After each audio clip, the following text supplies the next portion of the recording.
indeed. Hello, I'm Alexander Armstrong, and welcome to Pointless. This is the quiz where all the questions have been asked to 100 people before the show. All our contestants have to do is come up with the answers those 100 people couldn't think of.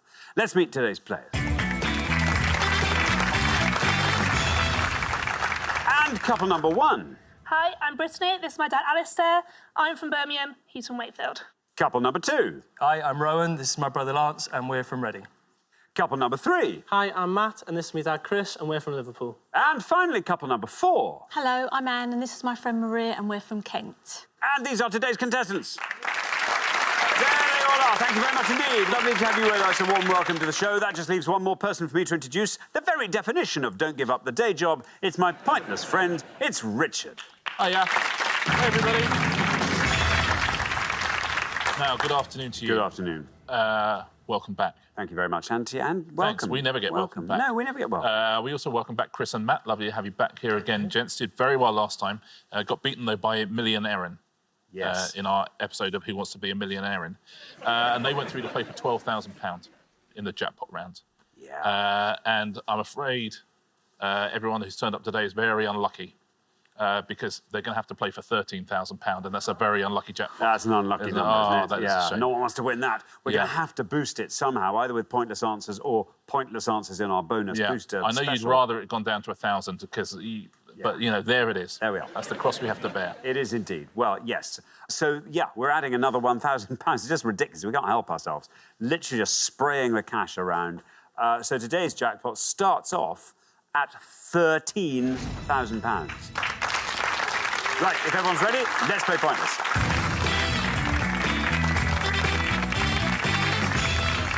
As always, the pair with the highest score at the end of each round will be eliminated. Very best of luck to all four pairs. Our first category this afternoon is names. Can you all decide in your pairs who wants to go first, who wants to go second?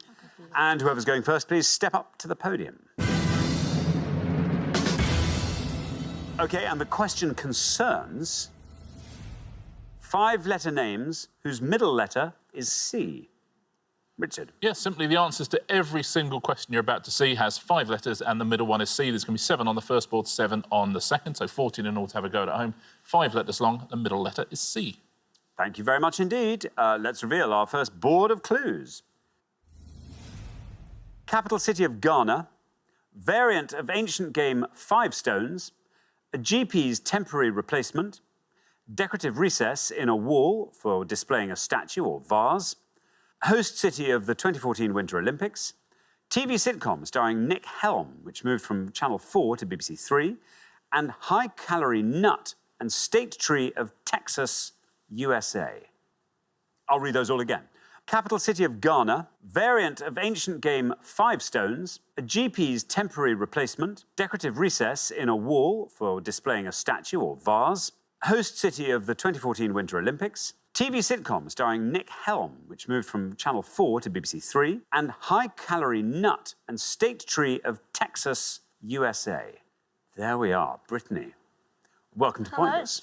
Tell us all about yourself, Brittany. So I'm a teacher in Birmingham. What do you teach, Brittany?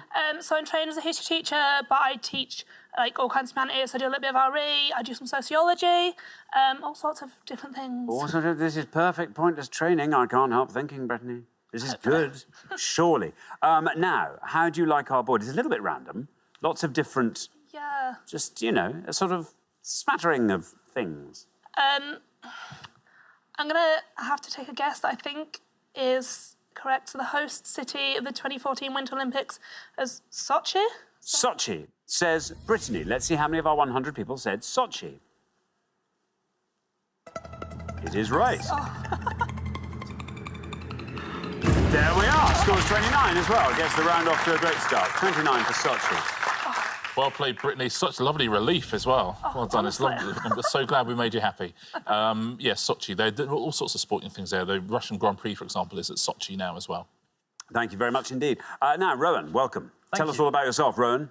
I live in Reading. I work for the University of Reading in Knowledge Transfer Centre, and I run a small creative services company with Lance. So what sort of things do you do with the creative services? Video and photo mainly, so we capture weddings, we do a lot of graphic design, logo design, that kind of thing. That's Promotional fun. material, fashion shoots, family shoots, portraits. When did you start it up? I started it about 10 years ago, and Lance was travelling and came back from New Zealand about 2 years ago, and then we've decided to join forces, as it were, and give it a real go. Well, very best of luck with that, Rowan. Thank you. What would you like to go for on our board here? Remember, they're all 5 letters long and the middle letter is C. The Nick Helm one is bugging me. I think I know it, but I can't quite remember. So I'm going to go for the capital city of Ghana, which I think is Accra. Accra, says Rowan. Let's see if that's right. Let's see how many of our 100 people said Accra. It is Accra. 29 is the only score we have so far, and you're on 23. Very well done indeed, Rowan. Well played, Rowan. Listen, I'll say for sure that Rowan and Lance have got the beards for a creative services company. I mean, yeah, Accra in Ghana, it's named after the local word for ant, because Accra is surrounded by ant hills. It sounds lovely. Thank you very much indeed. Now, Chris, welcome back. Remind us all about yourself, Chris. I'm a civil servant, and I spend my time trying to paint and draw pictures. What's your style of painting, Chris? What do you sort of still lives? It's supposed to be still life. It looks pretty obscure, so it's Are not you good. self-taught, Chris? I've been to some lessons, yeah. that's Didn't good. help much. Yeah, But you love it, though. yeah, I really I mean, do. how long do you spend on each painting? I've got one that I've been working on for some time that's still not finished. It's so poor, so... But that doesn't matter, as long as you love doing it. The big thing, if you want to get better, is a beard. That's true, yeah. Now, Chris, what are you going to go for on our board?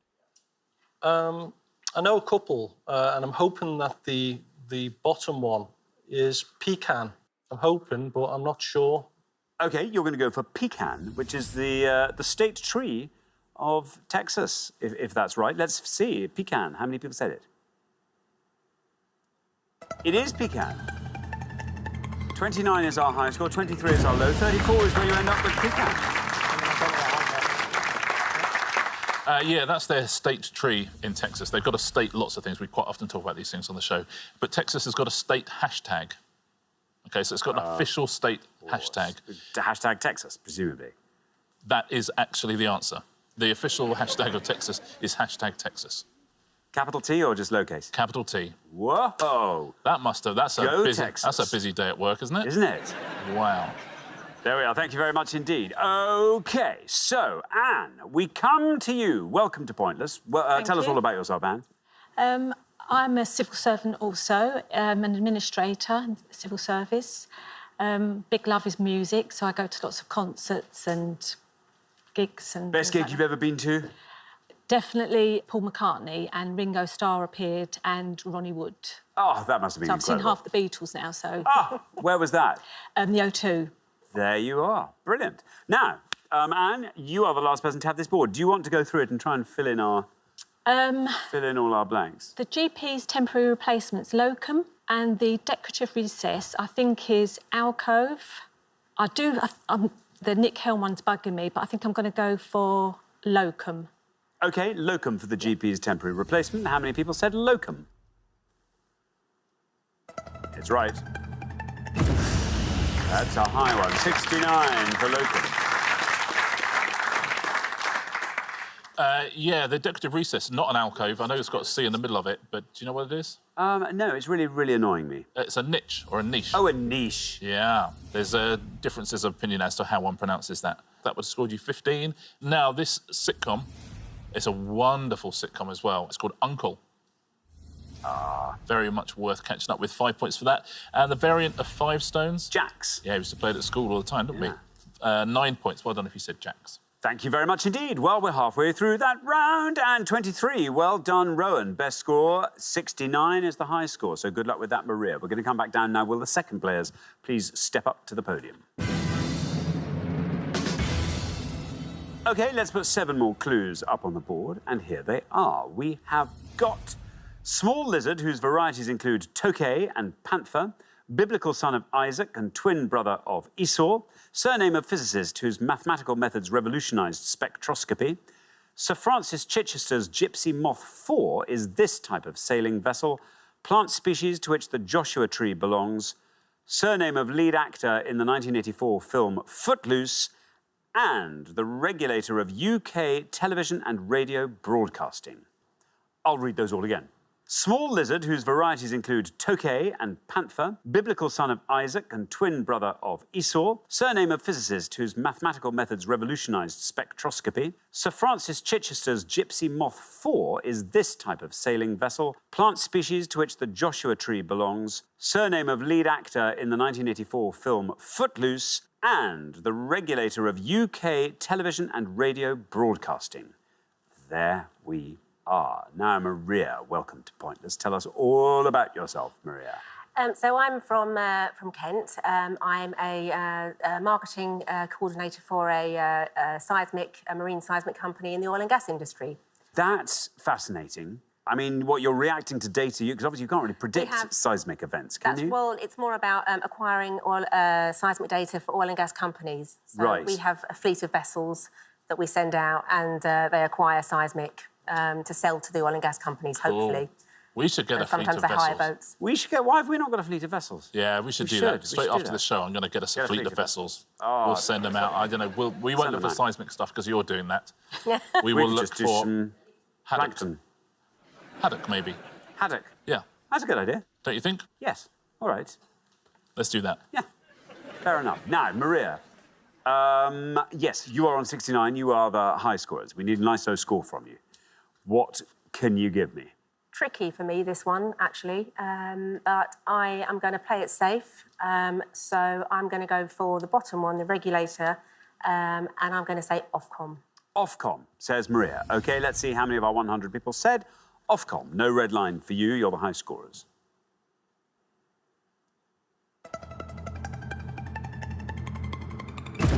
That takes us down to 49, taking your total up to 118. Yeah, the good people of Ofcom. They are a great gang. Oh, I love them. We can't say enough in praise of Ofcom. Yeah, such Just- a good... I mean, yeah, I love it. wise, handsome.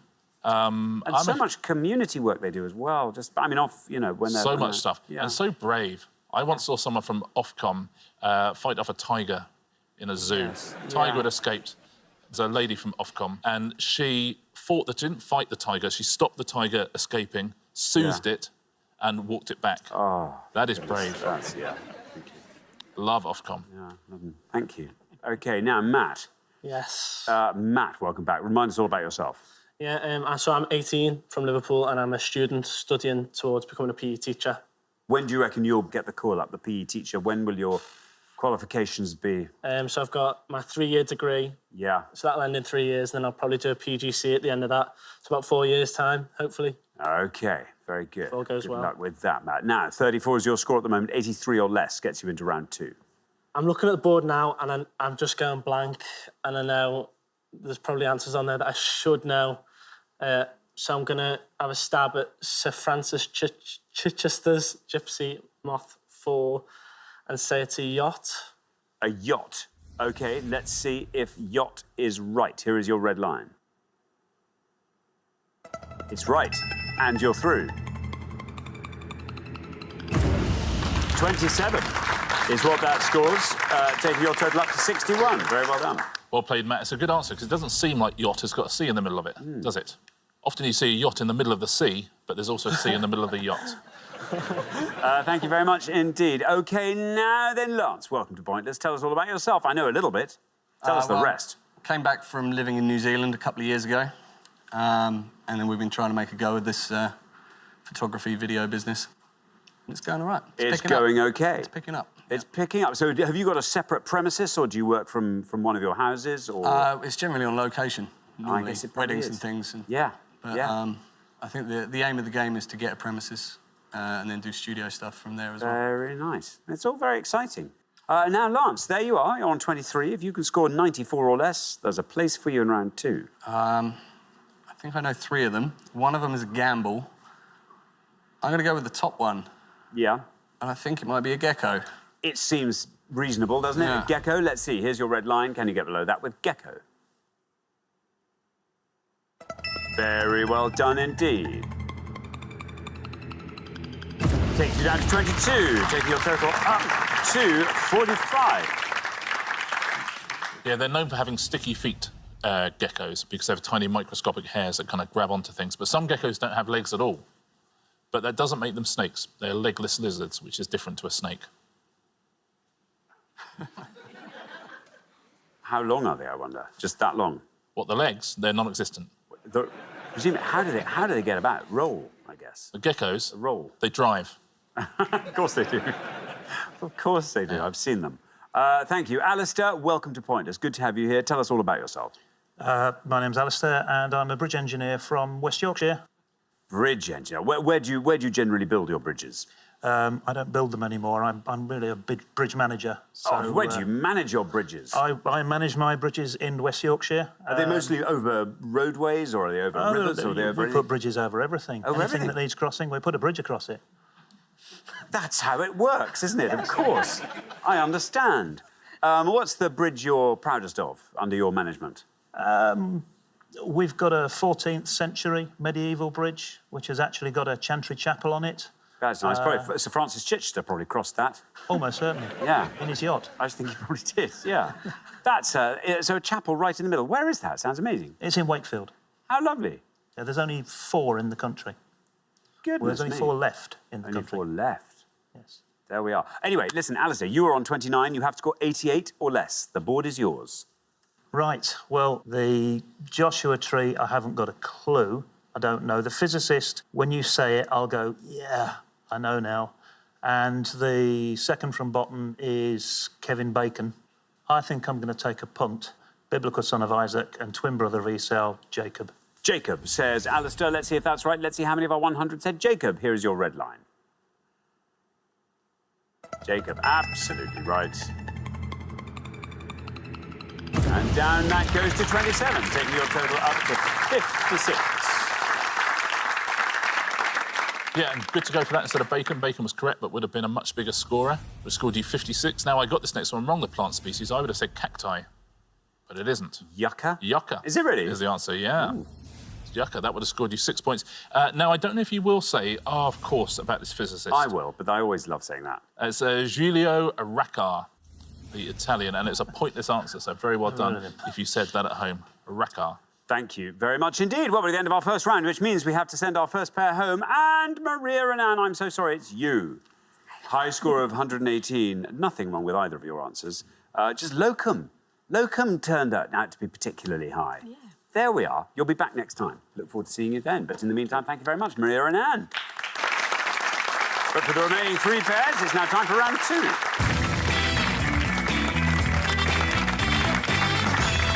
Well done, everybody. We made it to round 2. Lance and Rowan are low scorers, so very well done. Our category for round 2 this afternoon is English football. Can you all decide in your pairs who wants to go first, who wants to go second? And whoever's going first, please step up to the podium. OK, let's find out what the question is. Here it comes. We gave 100 people 100 seconds to name as many teams that have had more than one spell in the Premier League as they could. Richard. Yeah, we're looking for the name of any team that have been in the Premier League more than once. That's they've had more than one spell, so they would have had to have been out of the Premier League at one point as well. So any team that's had a more than one spell in the Premier League from 92-93 season all the way through to the 19-20 season. Thank you very much indeed. OK, Brittany, we'll come to you first. I just don't know. Like, I'm really not good at football, so I don't think I'm going to be able to get anywhere near a low-scoring one. I think I'm going to go for Tottenham Hotspurs. Tottenham Hotspur. OK, let's see if that's right in the first instance. Then let's see how many of our 100 people said it. Spurs.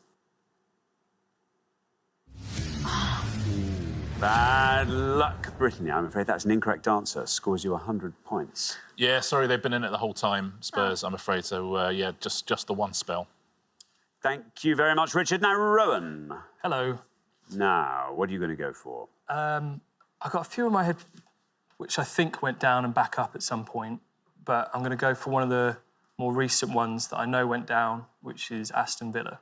Aston Villa, says Rowan. Let's see how many of our 100 people said Aston Villa. Aston Villa is right. Down it goes to 27. Yeah, well played. They spent the first 24 seasons of the Premier League in the Premier League, then got relegated and came back up for the 1920 season. Thank you very much indeed, Richard. And now then, Chris. Got a few answers, but I think I'm going to plumb for, I hope it's right anyway, Newcastle United. Newcastle United, says Chris. Let's see how many of our 100 people said Newcastle. Newcastle is right. 100 still our high score. 27 is our low. 38 for Newcastle. Not bad. Yeah, they've had 3 separate spells, Newcastle United. Thank you very much. Halfway through the round, 27 the best score, 100 our highest score. So good luck with that, Alistair. We're going to come back down the line now. Will the second players please step up to the podium? Now then, Matt, remember we're looking for football teams that have been in the Premier League more than once. Yes. So more than a single spell up there. I should do well, really, considering I want to be a PE teacher and I'm a big football fan. I don't want to fall into the trap of saying a team that's just been in it throughout. So I think I'm going to go for Richard's team, Fulham. Fulham, says Matt. OK, here is your red line. Can you get below this red line with Fulham? Fulham is right. You are through to the head-to-head for the second time. Down that goes to 18. Very well done indeed. Matt, taking your total up to 56. Yeah, well played. 2 spells in the Premier League for Fulham, currently in the Championship, but at time of recording. But by the time this goes out, I suspect we'll be back up there again. We'll probably be in the Champions League, I imagine, by the time this goes out, I would have thought. They'll probably let us play in the World Cup. They'll probably go for the first time we're letting a club team play in the World Cup because it seems to be unfair to the other, the other club teams that Fulham are so dominant. I imagine by that point, perhaps Mars have come down, perhaps that we've been visited from another planet and they've got like an amazing football team. And they're saying, who should we play against? Yeah. And they'll say either Brazil or Fulham. We'll have a little playoff. Brazil v Fulham. Fulham will win 6-1. And then it'll be Fulham versus Mars, which will be a disappointing 2-2 draw. Thank you very much indeed. Now, Lance. This is probably the worst question that you could ask me. Well, listen, 72 or less keeps you in the game. I just don't know if teams have been out and been back in again. I'm going to guess Wolverhampton. OK, you're going to go for Wolves. Let's see if that's right. You're getting a nod from Rowan. Here is your red line. Let's see if that's right. Wolverhampton. It is right. You are through to the head-to-head. Very well done, Lance. That was either a good guess or you knew it somewhere at the back of your mind. But anyway, scored you 21, takes your total up to 48. Yeah, very well played. 3 visits to the Premier League for Wolves. They're currently in it as we speak. Thank you very much indeed, Richard. Now then, Alistair. I'm afraid you're the high scorers. I'm sorry about that, even before you've given your answer. What have you got? Football is not a good question for either of us, so this is our Achilles heel. However, I happen to know that Brittany's mum's team, Hull City, has been up and down a couple of times, I think. So, Hull City. Hull City. No red line, not the high scorers, but how many people said Hull City? It's right. And down it goes to 8, the lowest score of the whole round. Very well done for that, Alistair. Taking your total up to 108. Yeah, very nicely done. Hull City 3 times in the Premier League, and they remain the only club of the 92 professional league clubs that if you write their name down in lowercase letters, you can't colour any of the letters in. That's Hull City. That's one of their claims to fame. Now, there are no pointless answers at all, as you would expect, but there's some low scorers. You'd have got 2 for Reading, 3 for Ipswich, 5 for Bolton Wanderers, 6 for Charlton Athletic and 7 for QPR and Burnley. The teams who've been up and down the most, there's a few teams who've been up and down who've had 4 spells in the Premier League. They are Leicester City would have scored you 21, Sunderland 17, West Brom 15 and Middlesbrough 10. And there are 2 teams who've had 5 spells in the Premier League. They've been up and down more often than the expression we can't say at tea time. You could have had Crystal Palace. They've been there 5 times. They would have scored you 20. And Norwich City, 16 points for Norwich. Thank you very much indeed. So we are at the end of our second round. We have to say goodbye to another pair. Alistair and Brittany, you are that pair on your high score of 108. You also gave us the lowest score in that round, Alistair, which is to be commended. But I'm afraid a slightly Pyrrhic victory for you. We will see you again next time and look forward to it very much. But meantime, thank you so much, Alistair and Brittany. But for the remaining two pairs, it is now time for our head-to-head.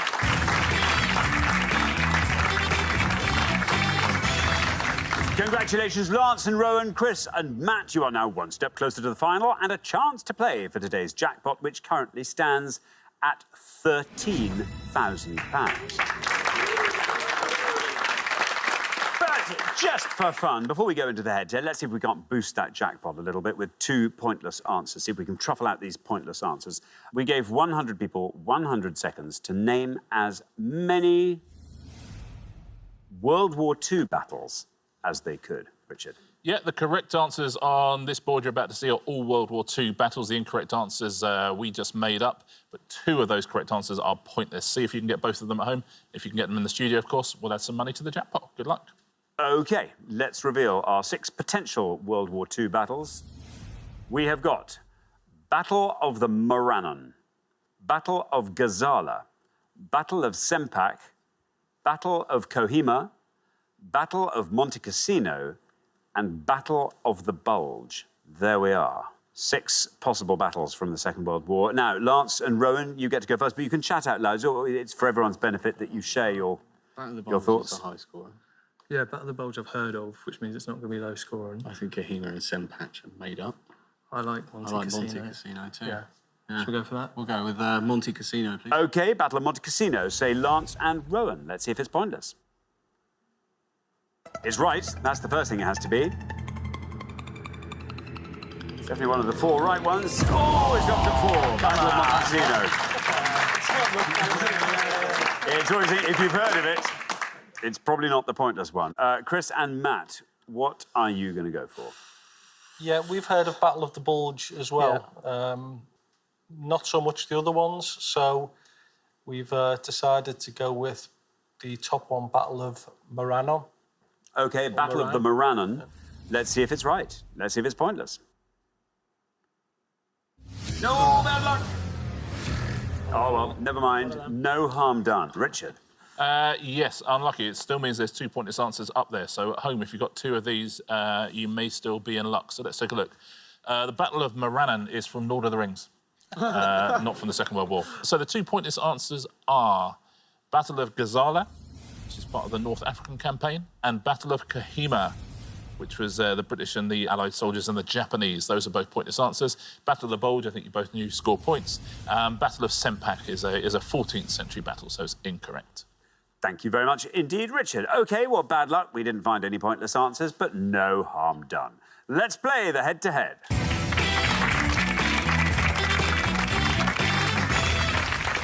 Well, the first pair to win 2 questions will be playing for that jackpot, and you are now allowed to confer. Here is your first question of the head-to-head, and it concerns feathers in close-up.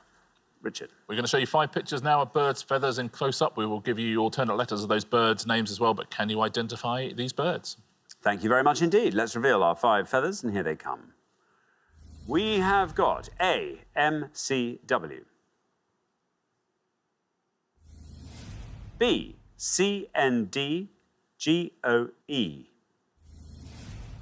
C, A, H, N, A. D, F, A, I, G. And E, R, E. There we are. Can you identify those birds from their feathers? Lance and Rowan, you're our golden couple, so you get to go first. I think we know all of them apart from C, but Lance has just whispered E into my ear, and I think we'll go for that. So we'll go for E, Rhea. Rhea for E. Say Lance and Rowan. Now, Chris and Matt, that board's all yours. Do you want to talk us through it? Yeah, we think A is macaw, and B is Canada goose. We're not sure on C. D looks like flamingo. What do you think? I'd go between A and B, but yeah, you choose. Canada goose. OK, B, Canada goose. So, we have Rhea and we have Canada goose. Lance and Rowan have gone for Rhea. Let's see if that's right for E. It absolutely is a rear. That goes down to 7. Very well done. Chris and Matt, meanwhile, have gone for Canada Goose for B. Let's see how many of our 100 people said Canada Goose. Canada Goose is right. And that goes down to 40. So very well done indeed. Lance and Rowan. Ria means that after one question, you are up 1-0. Yeah, very well played, Ria. McCaw there is a big scorer, 63 points for that. Now, the best answer on the board is C, unsurprisingly. And it is sometimes known as a water turkey. It's an anhinga. Very well done if you said that. Would have scored you 1 point. And a big scorer as well for flamingo.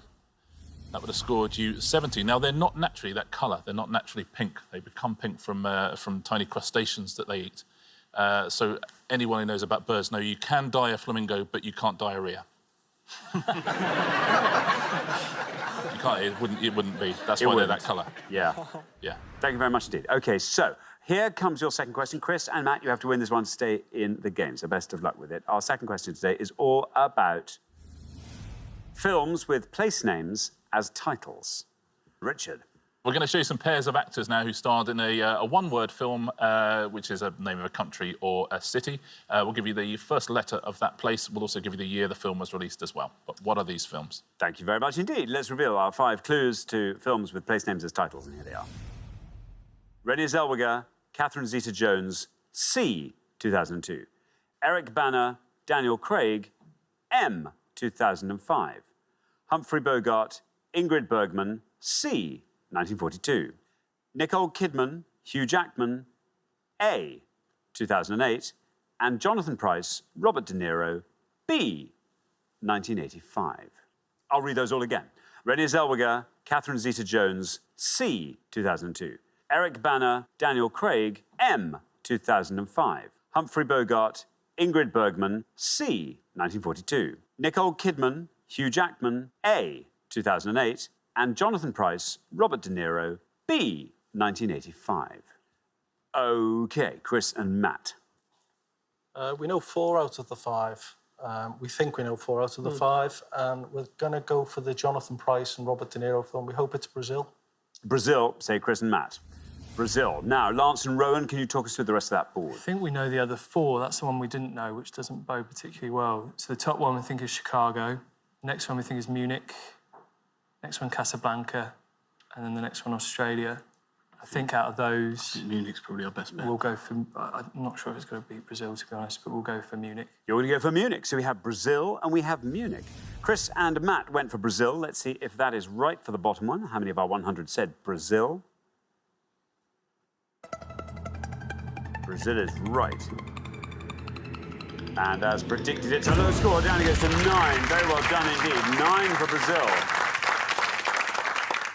Lance and Rowan, meanwhile, have gone for Munich for Eric Bana and Daniel Craig. Let's see how many of our 100 said Munich. It's right. It's going to be another low one, but it's got to be 9. Oh, it does! It was Munich. Very well done indeed. And that means Lance and Rowan, after only 2 questions, go straight through to the final, 2-0. Yeah, very well played. Best 2 answers on the board. Well played, both teams there. We'll fill in the board in case you gave a different answer at home, see how you scored. Chicago at the top there would have scored 25. Casablanca would have scored you 73. And Australia, Chicago's a slightly better answer because that would have scored you 28. Thank you very much indeed, Richard. So the pair leaving us at the end of the head-to-head round is Chris and Matt. You have been fantastic in both shows.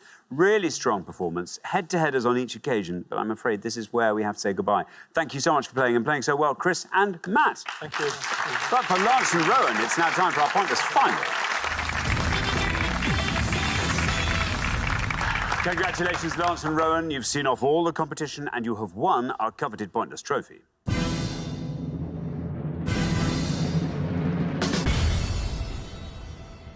Let us now turn our attention to the Pointless jackpot, which you now have a chance to win. The jackpot at the end of today's show is standing at £13,000. Thank you so much. It would be amazing if we could send you back with that jackpot. Yes, I mean, that's it a would. really decent jackpot. What do you want to see come up in this last round? Lance, you first. Films is good.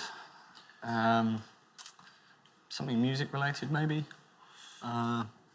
Yeah, music, Not- film, geography. If it was like albums by Kiss, we're in. Yeah, Characters in that Hey would be- Dougie, Yeah. all over. Never come up yet. Which means, statistically, there's a higher chance. I have a kid, that's not just... I don't just watch it. You do. I reckon even when you're kid... Your kid's now, what, 13, 14? A lot of adults just watch it because the voiceovers in it are so good. I think that's right. I think that's exactly Do it. some of your Hey Dougie stuff now? Dougie! There you are. Beautiful. I can't believe I haven't been watching it. Done! You've earned your pointless badge. There you go. That's nice. Look, good stuff. Good. What are we doing? Oh, yes, that's right. Yes. Now, £13,000 at stake here. Could be hanging on these 4 choices. There's got to be something up there you like. Let's see what today's selection looks like. We've got Bruce Springsteen, the year 1962, the London Marathon, Literary Patricias. I don't know a lot about 1962. Marathons are no. I don't know. I don't even understand the bottom one. Literary Patricias, I don't know. Patricias that write books. That makes And I sense. can't think of any, so...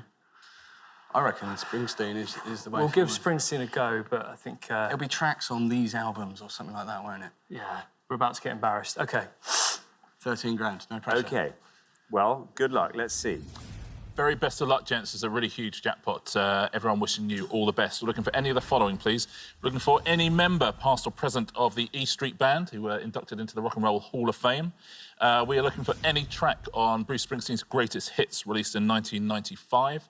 Or we are looking for anyone who appeared in the 2019 film Blinded by the Light, according to IMDb. So members of the E Street Band, tracks on the greatest hits from 95, or cast of Blinded by the Light. It's a lot of money. We all wish you the very best of luck. Thank you very much indeed. Now, as always, you get up to a minute to come up with 3 answers. Just one answer needs to be pointless to win that jackpot. Are you ready? Yeah. Let's put 60 seconds up on the clock. There they are. Your time starts now. So there's a chap that was in the E Street Band that was in The Sopranos. He's got a Dutch sounding name. It's something Van something. Think about that. Tracks on greatest hits. Maybe there's going to be the big ones, but like My City in Ruins, maybe. Never heard of it, so it might be good. My City of Ruins. Then there's going to be Born in the USA, The River. Get rid of them, just ones that you know. See if I've heard of them. Yeah. So let's go My City of Ruins. And that's what it's called, yeah. My City of Ruins. My City in Ruins or My City of Ruins? Of Ruins. Let's go with Of that. Ruins. Yeah. I can say of and in. That's 2 answers. We'll do that One's just in pointless. case, yeah. I can't remember the actor's name. It's... I keep thinking Gus Van Sant, but it's not him. It's something like that. 10 seconds left. Yeah. And we'll go for Thunder Road. Okay, Just because it's a great song. do it.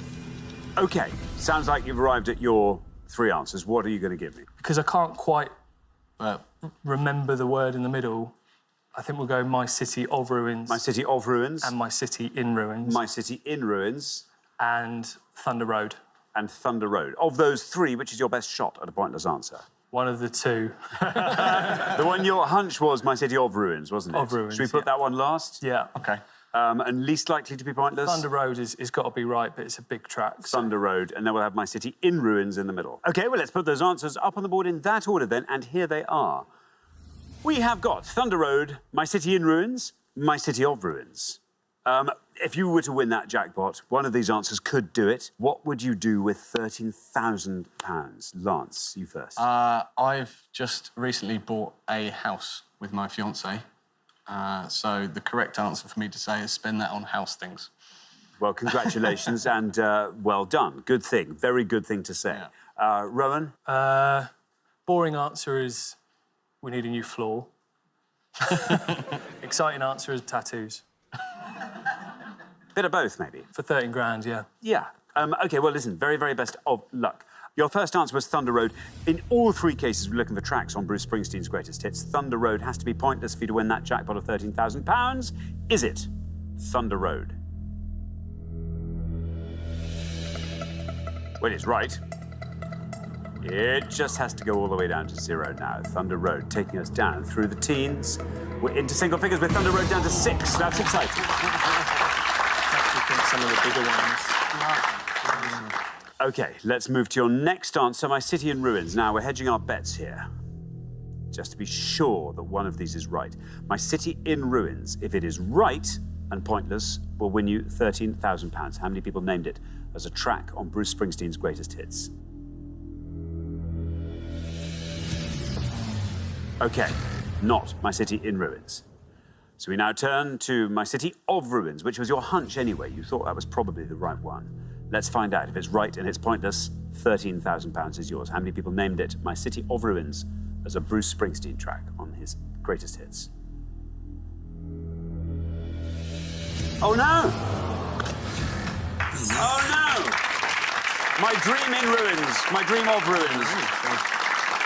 Oh, I'm afraid you didn't manage to find the all-important pointless answer, so I'm afraid you don't win today's jackpot, but you have played incredibly well, and you're taking a trophy home each, so very, very well done for that, Richard. Yeah, it's good stuff, and people very, very rarely, if they can't think of the exact wording, they very rarely go for two different answers, and I always think people should do that. It is My City of Ruins, but it didn't come out till 2000. So it wouldn't have been on the 1995. Was Badlands a pointless one? It was not. Oh, OK, good. Was scored... Were you thinking of saying Badlands? If you had, it would have been exciting because it would have scored 1. I'm glad you didn't. Yeah. That would have been... it would have been good telly, though. Let's take a look, shall we, at the members of the E Street Band first.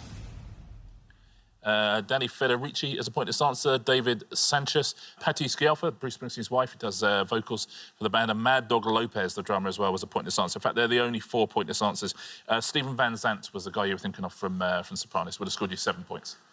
Now, tracks on the greatest hits, only 3 pointless answers here. Brilliant Disguise, Murder Incorporated, and This Hard Land. They were all pointless answers. You got 1 for Secret Garden, Blood Brothers, Better Days, and Badlands. And the cast of Blinded by the Light. Some lovely actors here. David Heyman, a pointless answer, called Vinda Gear from Goodness Gracious Me and Open All Hours, all sorts of things. Marcus Brigstock, Olivia Poulet as well. Hayley Atwell and Rob Brydon, Sally Phillips and Vivek Kalrat. Those are the big scorers there. Thank you very much indeed, Richard, and thank you once again, Lance and Rowan. I'm sorry you didn't win the jackpot today. That will therefore roll over onto the next show, when we will be playing for £14,000. Join us then, see if someone can win it. Meanwhile, it's goodbye from Richard. Goodbye. And it's goodbye from me. Goodbye.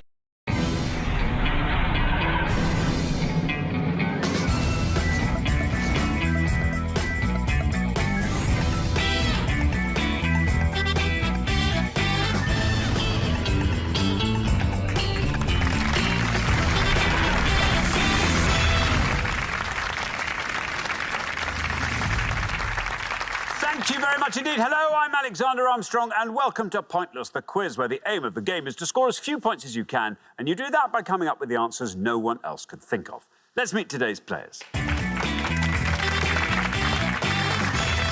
And couple number 1. Hi, I'm Matt, and this is my dad, Chris, and we're from Liverpool. Couple number 2. Hello, I'm Millie, and this is my sister Erin, and we're from Wolverhampton. Couple number 3. Hi, I'm Lucy. This is my partner Rob, and we're from Northamptonshire. And finally, couple number 4. Hi, I'm Johnny. This is my older sister Susie, and we're from Bristol. And these are today's contestants. Thank you all very much indeed. Warm welcome to the show. Lovely to have you with us. That just leaves one more person for me to introduce. Here, cynically, to divide our teams like 8 workmates splitting the bill after lunch at a Mexican restaurant. It's my pointless friend. It's Richard. Hiya. Hey, everybody. Good afternoon. Good afternoon to you. And to you. I mean, listen, there's money for a Mexican meal with the jackpot we're building up at the moment, is there not? 2 returning pairs. Susie and Johnny knocked out in round 1 last time, and Rob and Lucy knocked out in round 2. So nobody here has been through to a head-to-head as of yet. But anyone who can get through to the head-to-head has got a nice little jackpot in store. Quite a hill of beans we've got there. Isn't it just? Hill of refried beans. Yeah. That's the Mexican reference. That's what I'm thinking, so yes, Jen and Bob didn't win. That's basically what we're saying. So we're adding another £1,000 to it. which means today's jackpot starts off at £11,750. Right, if everyone's ready, let's play Pointless.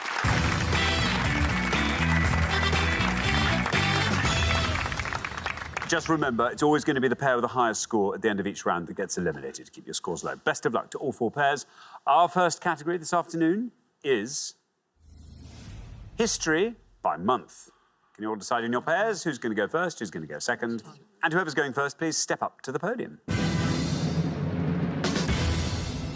OK, and the question concerns historical events that happened in June.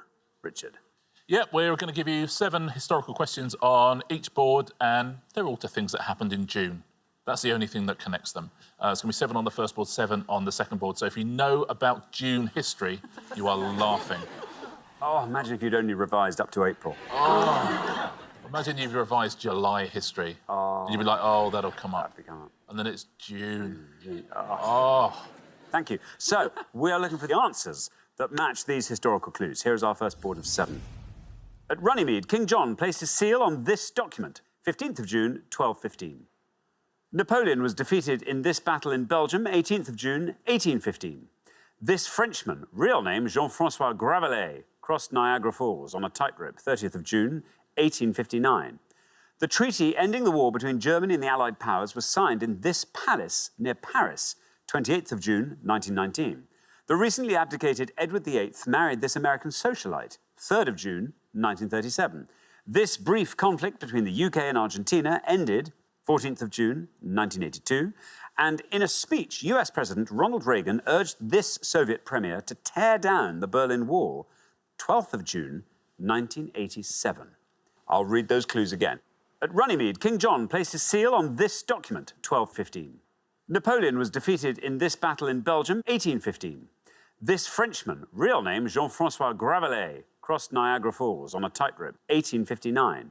The treaty ending the war between Germany and the Allied powers was signed in this palace near Paris, 1919.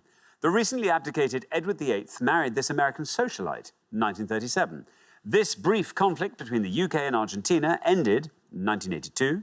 And in a speech, US President Ronald Reagan urged this Soviet premier to tear down the Berlin Wall, 1987. There we are. So much happening in June. Matt, welcome to Pointless. Great to have you nice here. to be here. Tell us all about yourself, Matt. So I'm 18 years old and I'm currently a student at Edgehill University training to be a PE teacher. Excellent. Just first year? Yeah, first year. What sort of things are you learning in the first year? Just about foundations of teaching people with additional needs and the foundations of school sport. Bit of whistle work? A little bit, not too much just yet. I'm sure there's some coming. That's second year whistle work. Yeah. And then third year is nicknames. Of course it is. Like just nicknames for kids. That's essentially what it would be. Yeah. OK, now, Matt. Yes. What are you going to go for on our board of June events? It's probably not the best topic that could have come up. I think I might know one. It's another July reviser. Yeah. June is, July, August probably would have been better for me. Exactly. But I think I might be able to have a stab at one. And I think the treaty ending the war between Germany and Allied powers was the Treaty of Versailles. Versailles, says Matt. Let's see if that's right. The Treaty of Versailles. How many of our 100 got that? It's absolutely right. Not bad. 47. Yes, we've got to a good start. Well done, Matt. Yeah, nice start to the show. Well played. It was signed in the Hall of Mirrors in Versailles.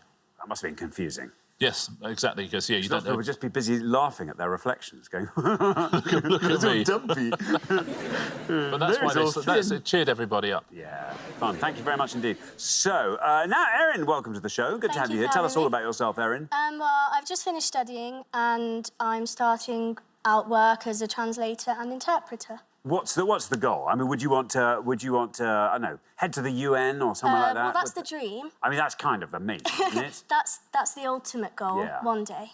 Yeah, we'll see. Very good. Well, good luck. We'll see. Thank you. I have every confidence.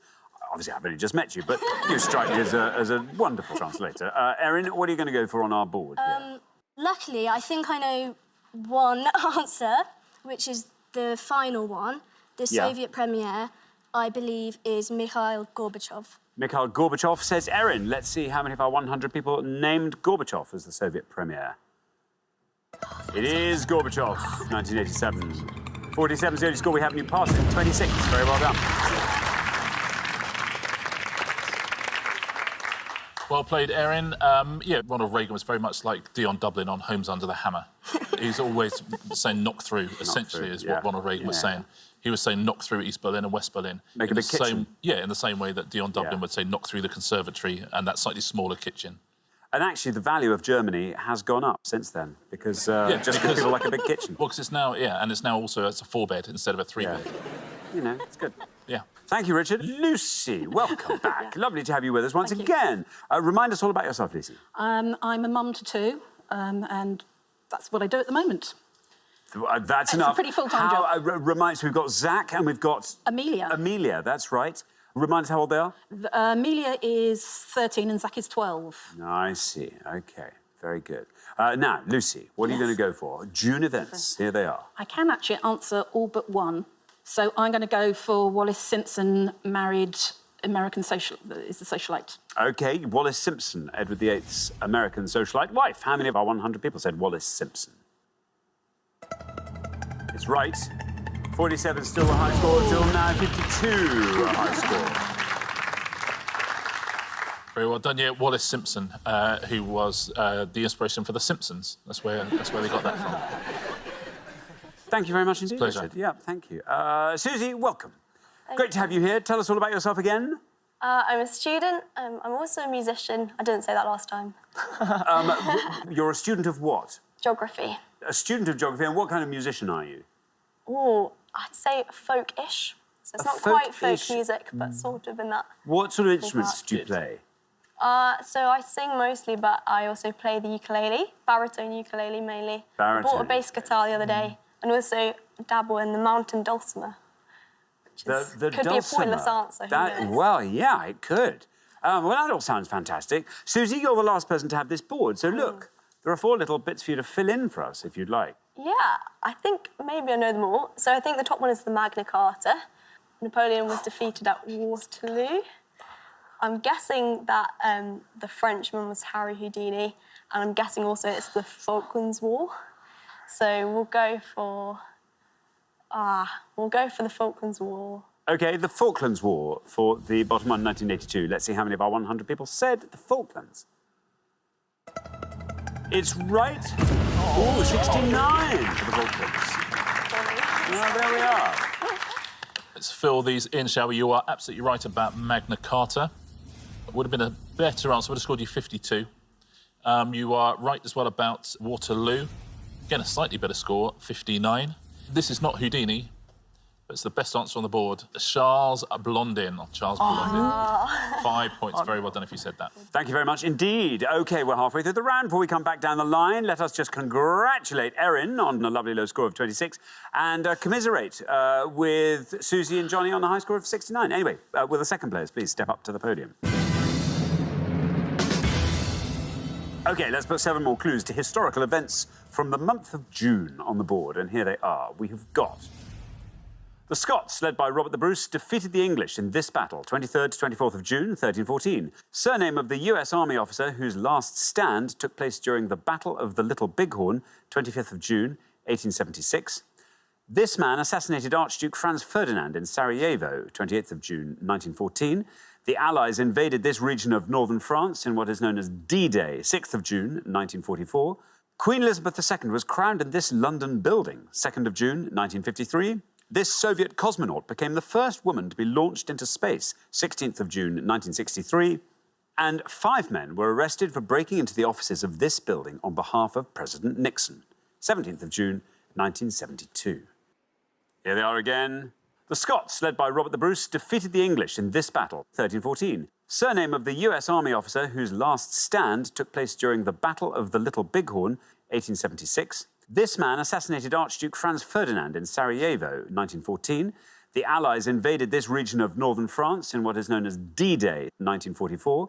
Queen Elizabeth II was crowned in this London building, 1953. This Soviet cosmonaut became the first woman to be launched into space, 1963.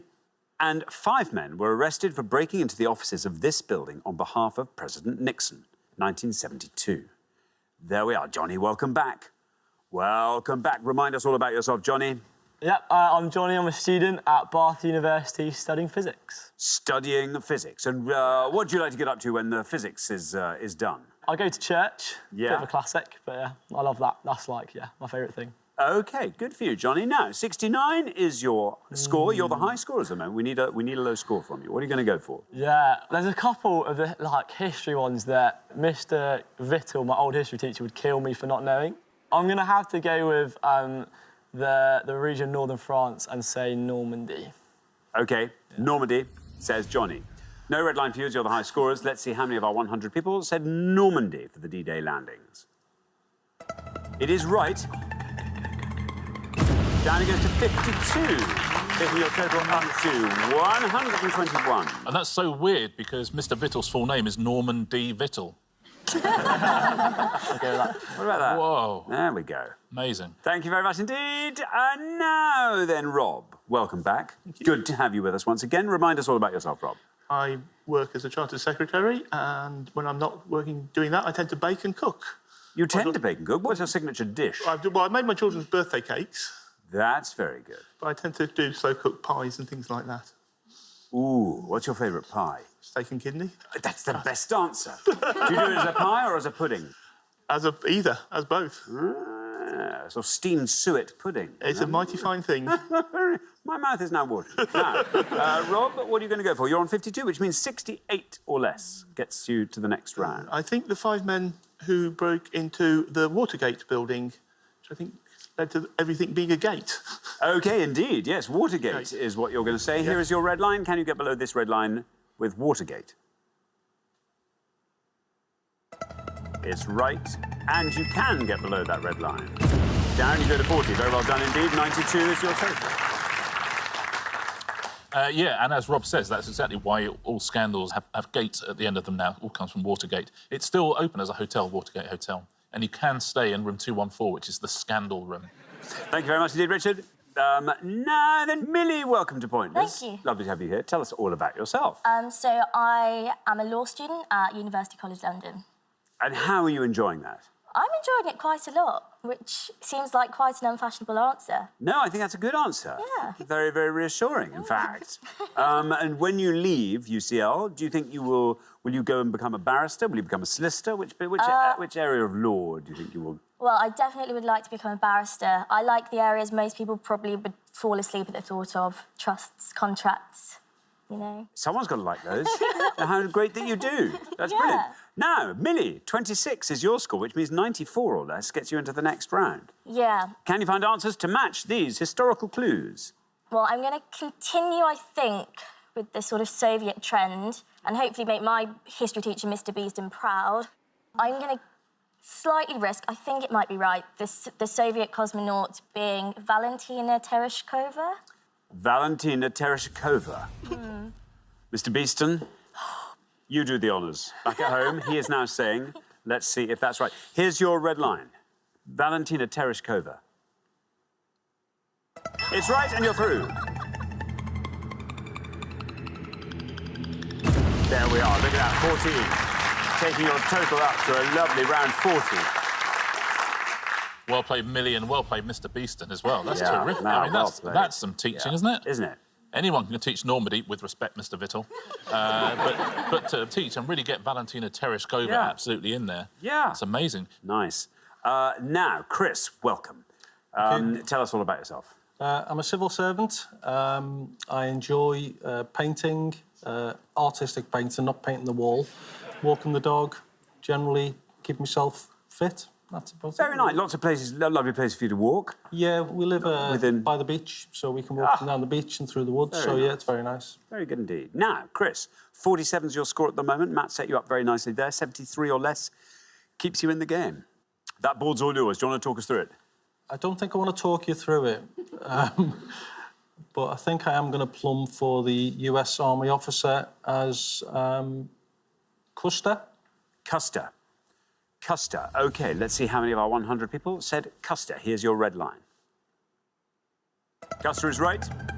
You are in round 2. Very well done indeed. 60 is what it scores you. 107 is your total. Very good indeed. Well done, Chris. Listen, since we're name-checking them, what was the name of your history teacher? Can't remember. There we go. That's a decent history teacher, isn't it? When you can't even remember their name. Let's fill this board in. The Scots defeated the English at the Battle of Bannockburn. Yep. Would have scored 35. Do you remember the name of the man who was assassinated? I do not know the name. Gavrilo Princip. That would have scored 3 points. As soon as I said Normandy. Wait, did you just say it? Yeah, I said Normandy, and then in my head I went, Gavrilo Princip. And I'm fuming. Mr. Vittle, I'm sorry. Wherever you are. Mr. Vittle. Yeah, I've let him down. And the Queen was crowned? Westminster Abbey. Westminster Abbey, yeah. And that would have scored 49, so Gavrilo Princip was the best answer on the board. Well done, Mr. Norman D. Vittle at home. Thank you very much indeed. We have to say goodbye to one of our pairs because we're at the end of the first round. Oh, dear, Johnny and Susie, it's you. This is the second round one departure. It's just a shame. It's too soon. Anyway, but thank you very much for coming to play. It's been good having you here, Johnny and Susie. But for the remaining 3 pairs, it is now time for round 2.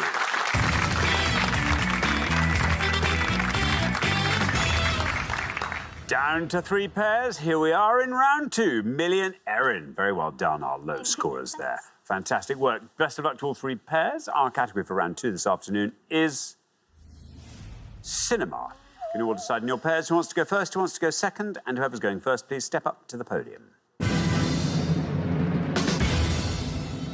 OK, and the question concerns films with 3 or fewer words in their titles, Richard. Yeah, we're going to show you the names of 4 very famous actors now. We're just simply looking for any feature film made for cinema release starring one of those actors which has 3 words or fewer in its title, please, according to IMDb up to September 2019. So any film with 3 words or fewer starring any of the following. Thank you very much indeed. Just like the man said, we're not going to be changing the names of these 4 actors. They're going to stay on the board for the whole round, OK? Let's reveal them. George Clooney, Judi Dench, Meryl Streep, Tom Hanks.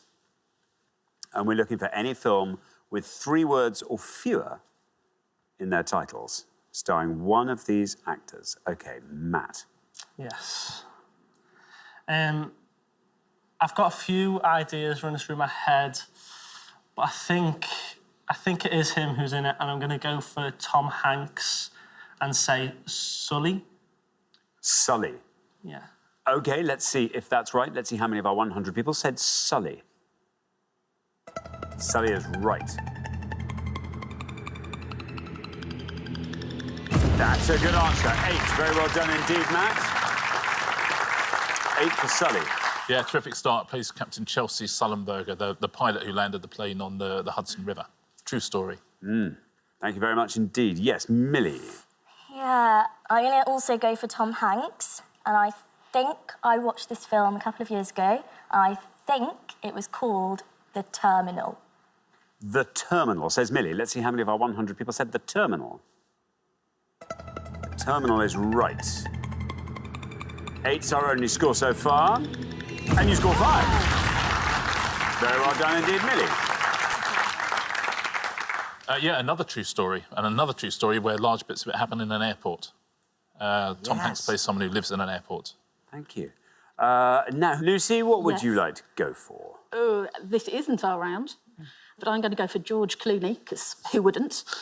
And Ocean's 12. Oh, I like that. Ocean's 12. Let's see how many of our 100 people said Ocean's 12.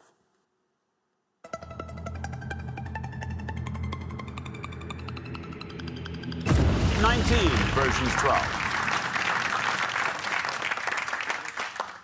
Yeah, there's also a bit in an airport in that film. Yes, probably. Probably. I don't know, but there must be, surely. In a film like Ocean's 12, there's so much travel and what have you. Must be. Surely, must be. Thank you very much indeed. Well, we're about to come back down the line. Millie and Erin maintaining that low-scoring thing. Lucy and Rob a little bit ahead there. Will the second players please step up to the podium? So, yes, Rob, remember, we're looking for any film with 3 or fewer words in their titles, starring any of these 4 actors. Again, not my subject, but Tom Hanks, I think, was in a movie called Big. Big. Yep, Big. Let's see, how many of our 100 people said Big? You're the high scorers, so no red line. Big is right. 43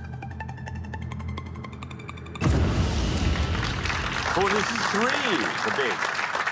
Taking your total up to 62. Yeah, he received his first ever Oscar nomination for Big. I didn't know that. He's very good in it. I know, but it's not the sort of film that normally gets Oscar nominations, is it? They don't really like comedies, by and large. No. Thank you. Now, Erin. Erin, look at this. 62 is the high score, so 56 or less is your target. Okay.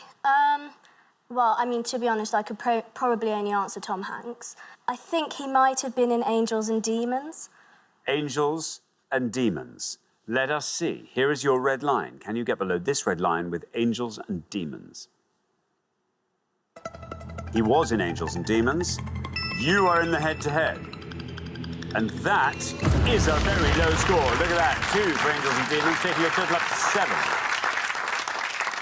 Very well played. Yeah, it's the follow-up to the Da Vinci Code, which I can say because it's got more than 3 words in it.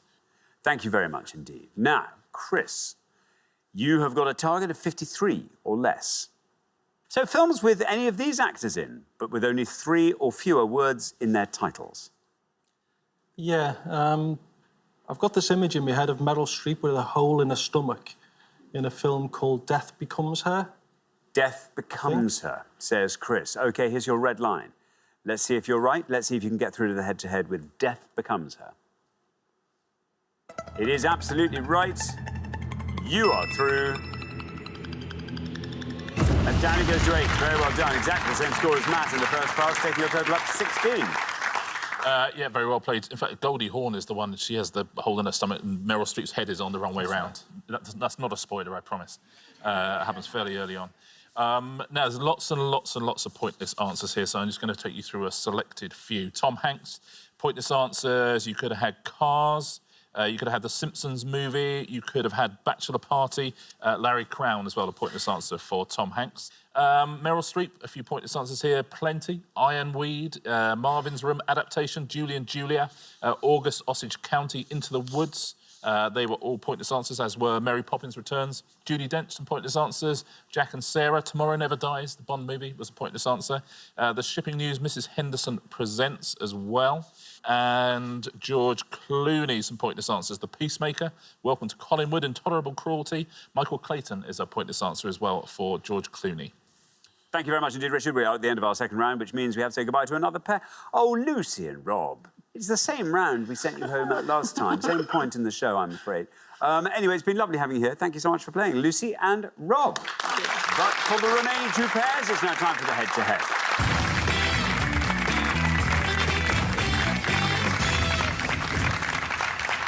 Congratulations, Millie and Erin, Chris and Matt. You are now 1 step closer to the final and a chance to play for today's jackpot, which currently stands at £11,750. Before we play that head-to-head, let's see if we can't chuck some more money into that jackpot, see if we can find some pointless answers.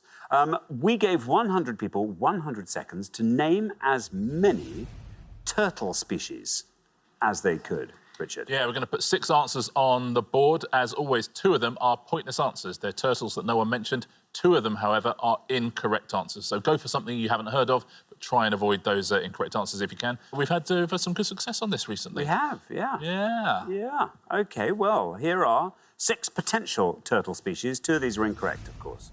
Loggerhead, shredder, flatback, Kemp's Ridley, Foucault's and hawksbill. There we are. Now, Millie and Erin, you go first. You can chat out loud, because it's all it's for the common good. I, to be honest, have absolutely no clue.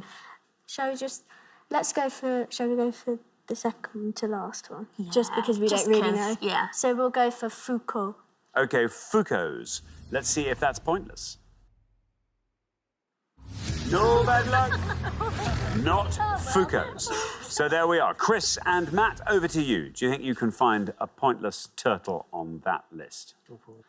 Loggerhead sounds like it might be right, but is it a bit too obvious? Flatback again, but I think we're going to go for Kemp's Ridley. Kemp's Ridley, yeah. Kemp's Ridley. Let's see. Is that pointless?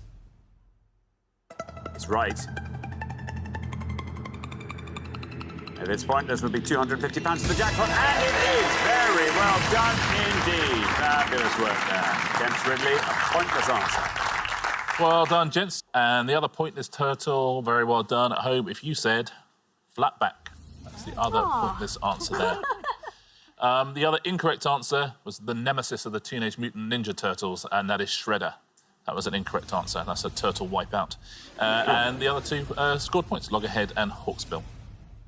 There we are. Thank you very much indeed. Well done. You managed to find one pointless answer, which means we've added £250 to today's jackpot, taking the total up to a lovely round £12,000. But who will be paying for it? Let's find out in the head-to-head.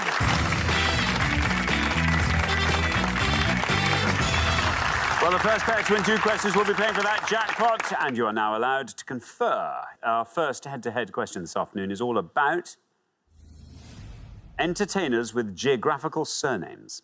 Richard. Yeah, 5 pictures now of people whose surnames are also natural geographical features. We're also going to show you their initials.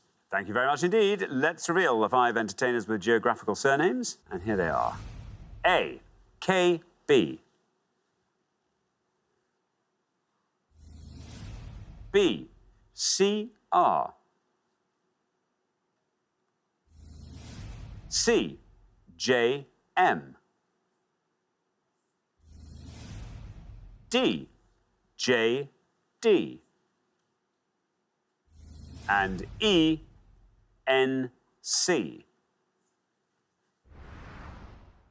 There we are. Millie and Erin, you're our golden couple. You get to go first. C? Maybe. I know A, and we both know B, and we could take... It can't be C, because that's not a geographical feature. Oh, yeah, it's not a geographical feature. OK. Say A. I think we should go for A, Kelly Brook. Kelly Brook, say Millie and Erin. Now, Chris and Matt, do you want to talk us through the rest of that board? Yeah, we think B is Chris Rock. We think D is Jim Dale. And we think E is Nick Cave. Should we go Nick Cave? Yeah, OK. We're going to go for E, Nick Cave. E, Nick Cave. So we have Kelly Brook and Nick Cave. In the order they were given, Millie and Erin went for Kelly Brook for A. Let's see how many of our 100 people said Kelly Brook. Kelly Brook is right.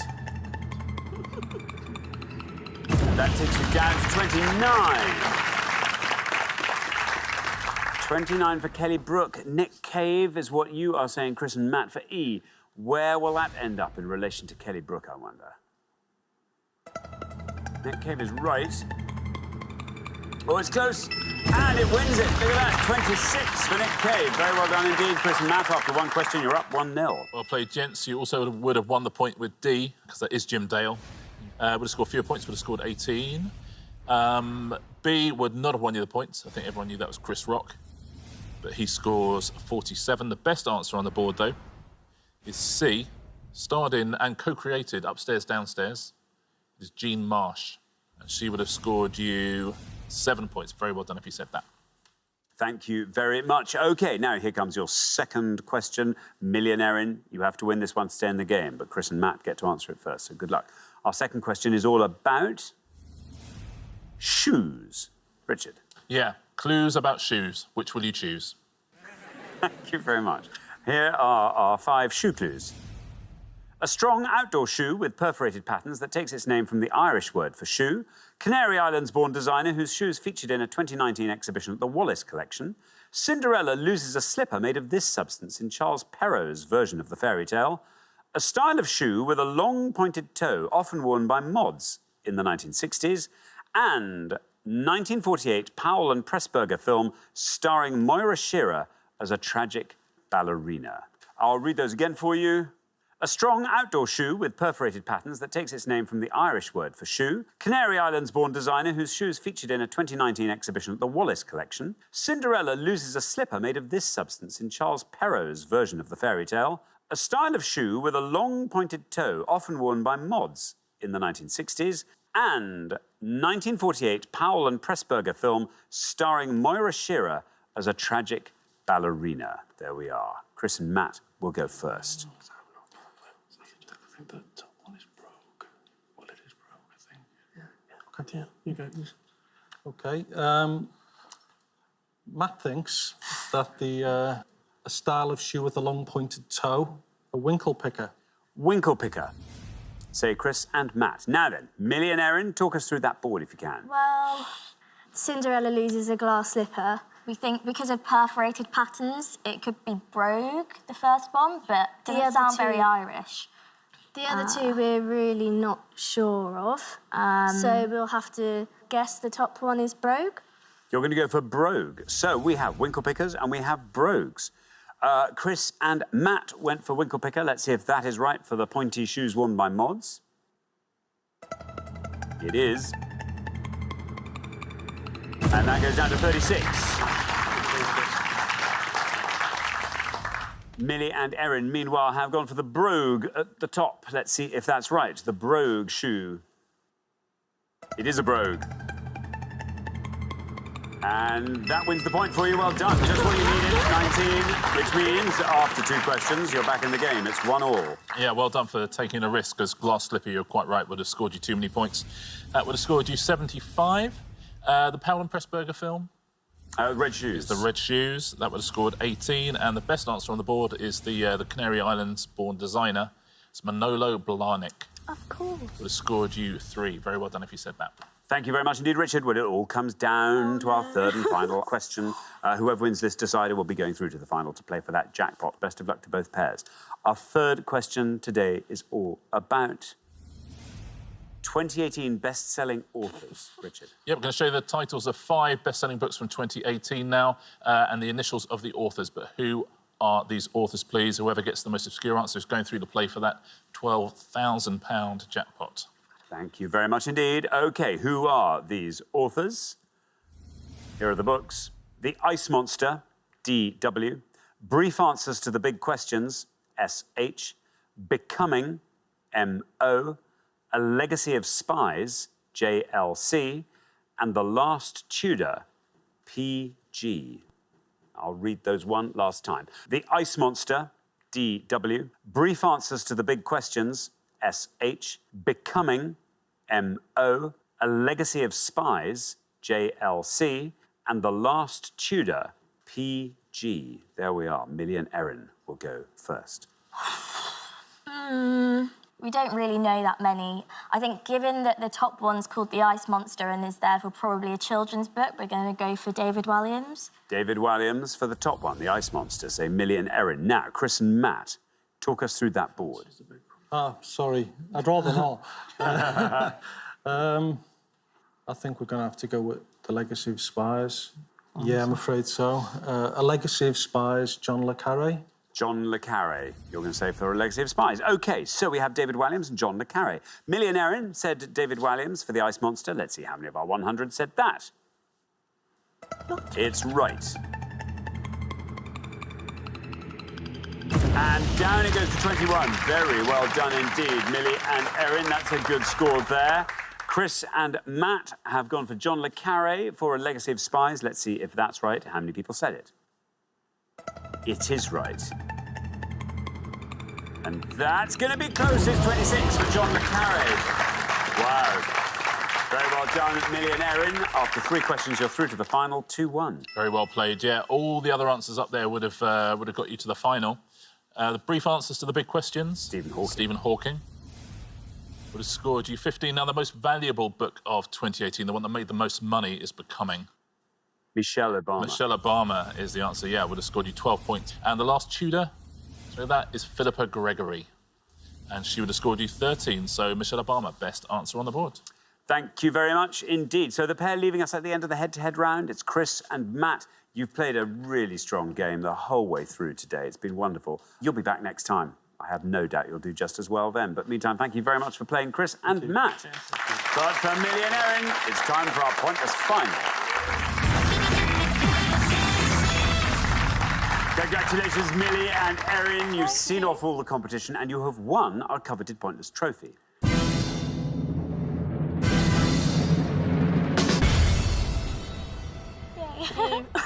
You now have a chance to win our Pointless jackpot. And at the end of today's show, the jackpot is standing at £12,000. There it is. Well done you in the final. £12,000 in the jackpot. Wouldn't it be great if you could take that home with you? What do you want to see come up on the board?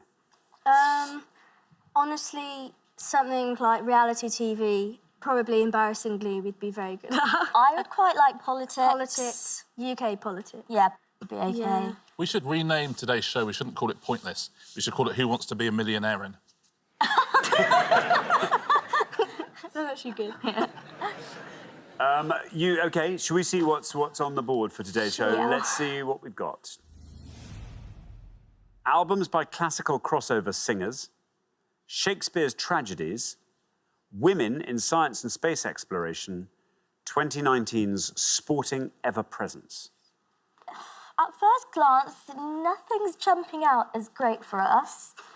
I think we should not do women in science and space exploration and not albums by classical crossover singers. So Shakespeare Shall we or just sport? go for sport? Yeah.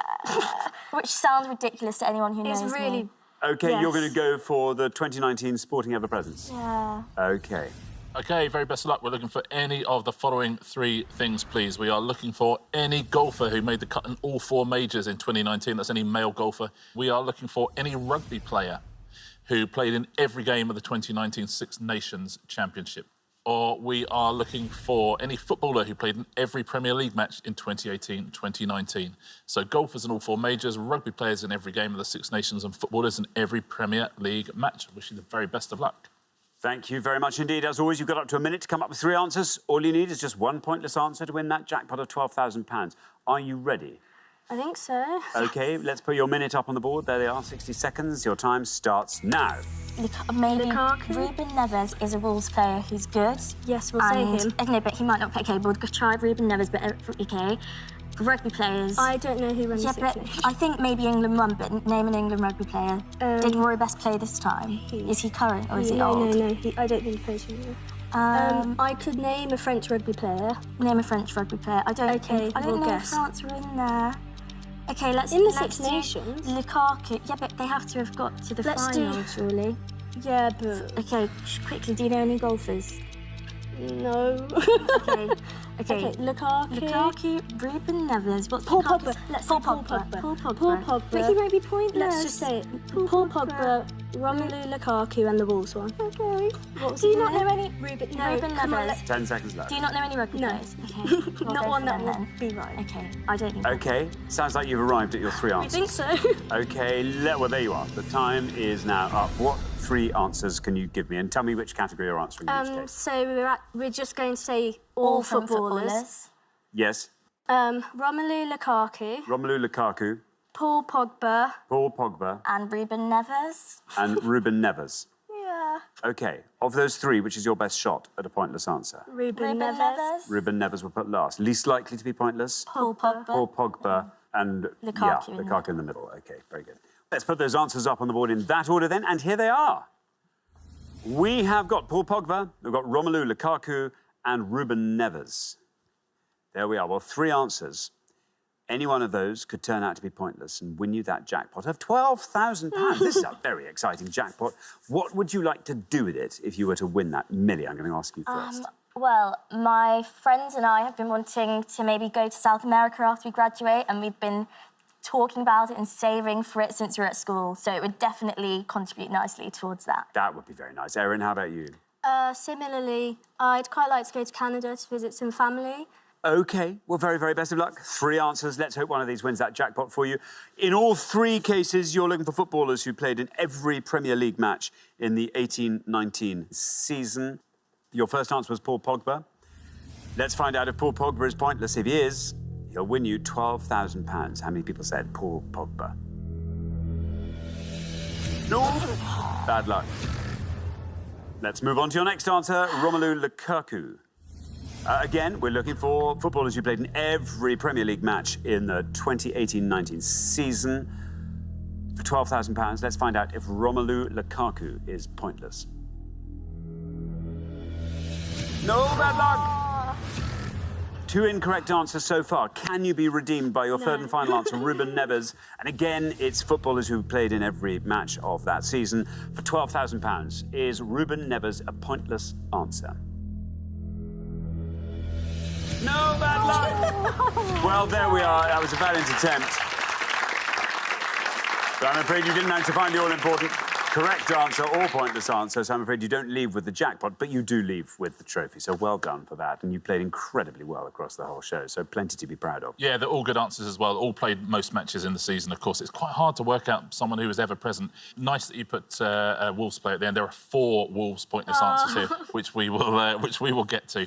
We'll start with the golfers, though. You could have had the Swede Henrik Stenson, you could have had Louis Oosthuizen from South Africa, Matt Fitzpatrick, the Englishman Xander Schauffele as well, a rising star. You could have had Aaron Wise or Cameron Smith, well done if you said either of them, or Patrick Cantlay, Tyrell Hatton and Webb Simpson were also pointless answers there. Now, rugby players, loads and loads of answers here. You've got England, Wales, Ireland and Scotland there. Ben Youngs, Dan Biggar, Johnny Sexton, Stuart McInally. You could have Billy Vunipola, Conor Murray, Elliot Daly, Henry Slade, Keith Earls, Jamie George, Manu Tuilagi. Lots and lots of pointless answers there. Now, let's take a look at some of these footballers. No Wolves players here.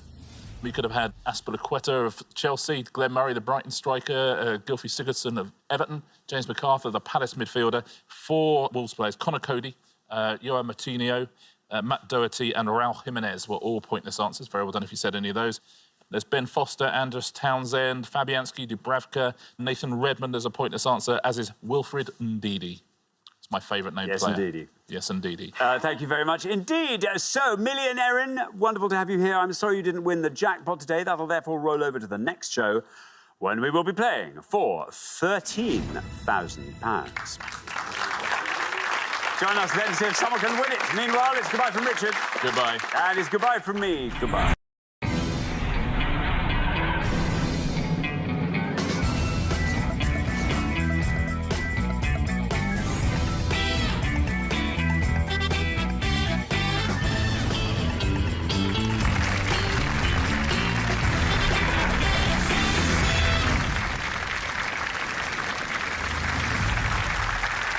Thank you very much indeed. Hello, I'm Alexander Armstrong, and welcome to Pointless, the show that makes big winners out of the lowest scorers. Let's meet today's players. And couple number 1. Hi, I'm Jess. This is my friend Robin, and we're from Wigan. Couple number 2. Hi, I'm Rob, and this is my partner Lucy, and we're from Northamptonshire. Couple number 3. Hi, I'm Susie, and this is my brother Johnny from Bristol. And finally, couple number 4. Hi, Xander. I'm Jen from Oxted in Surrey, and this is my dad, Bob, from West Swallow in Hampshire. And these are today's contestants. Thank you very much indeed. Welcome to the show. Wonderful to have you here. That just leaves one more person for me to introduce.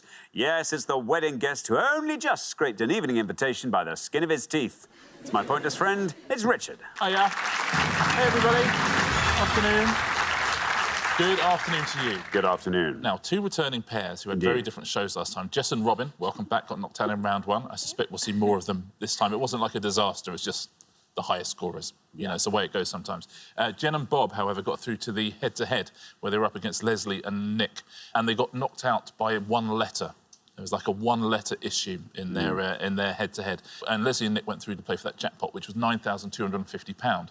So either it's very, very bad luck that they got knocked out by 1 letter, or we've done them a favour, depending on what happened to Leslie and Nick in that jackpot round, which was film directors, was it not? Yeah, and they were film buffs. Oh, Dad. I know, I'm sorry. Leslie and Nick went through to the final and didn't win the jackpot, so we're adding another £1,000 to that, so today's jackpot starts off at £10,250. Right, if everyone's ready, let's play Pointless.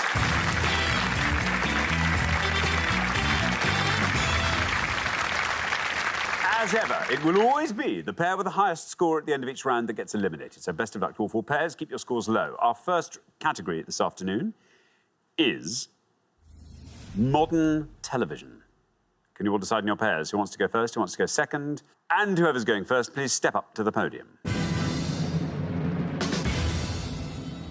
OK, and the question concerns The Guardian's 100 best TV shows of the 21st century. Richard. Yeah, this was a list published in September 2019. We're going to give you clues to 7 shows that were on that list on each board. The clues we're going to give you are the initials of the show, 2 stars of the show, and the year it was first broadcast.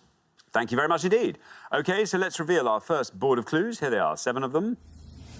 T.S. James Gandolfini, Lorraine Bracco, 1999. D. Mackenzie Crook, Toby Jones, 2014.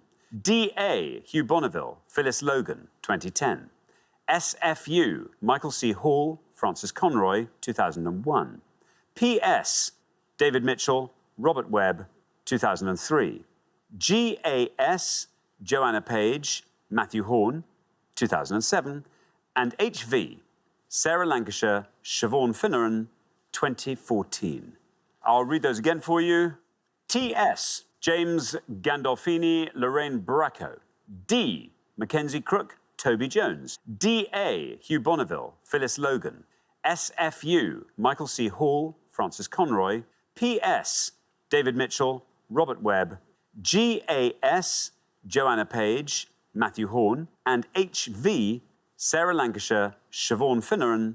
There we are. Jess, welcome back to Pointless. Good to have you with us again. Remind us all about yourself, Jess.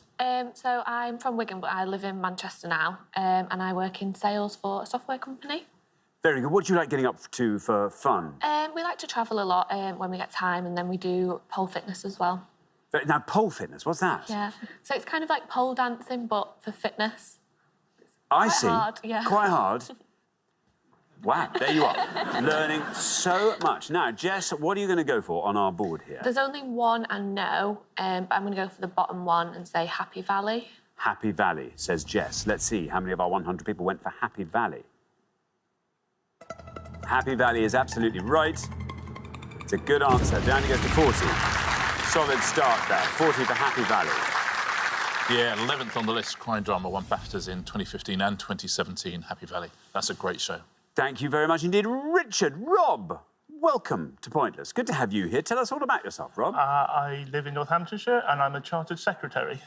A chartered secretary? Yes. What's that mean? I'm a fellow of the Governance Institute and we sit in large organisations and advise on ethics and regulatory and legal issues. I see. And what do you do for fun, Rob? I read science fiction and fantasy. Very good. A lot. OK, good stuff. Rob, what are you going to go for on this board? The only one I think I might know is DA, which is Downton Abbey. Downton Abbey, says Rob. Let's see how many of our 100 people went for Downton Abbey. Downton Abbey is absolutely right. Down he goes to 61. Very good indeed. That was 50th on the list. They did a movie, didn't they, in 2019? I didn't see it. So I didn't watch Downton Abbey. I know it's great. It is, yeah. And I know Hugh Bonneville plays you in it, doesn't he? That's right. Yes, he does. Yeah. Thank you very much indeed. Now, Susie, welcome to Pointless. Lovely to have you here. Tell us all about yourself. How long have you got? Well. I'm a student at University of Cambridge, St Catherine's, and I study geography. I fit it in the gaps between everything else that I do. But officially, I'm there studying geography. OK, time's up. OK, right. Okay. Susie, how do you like our board? These are TV shows voted the best of the 21st century. Actually, I think I quite like it, and I know a couple, but I'm going to go for the second one down, D, and say that is Detectorists. Detectorists, says Susie. Let's see how many of our 100 people said Detectorists. Detectorists is right. Well, 40 is our low score, and you passed that. 29. Well done. Well played, Susie. Yeah, 38th on the list. Deceptively gentle sitcom, I would say, but it's terrific.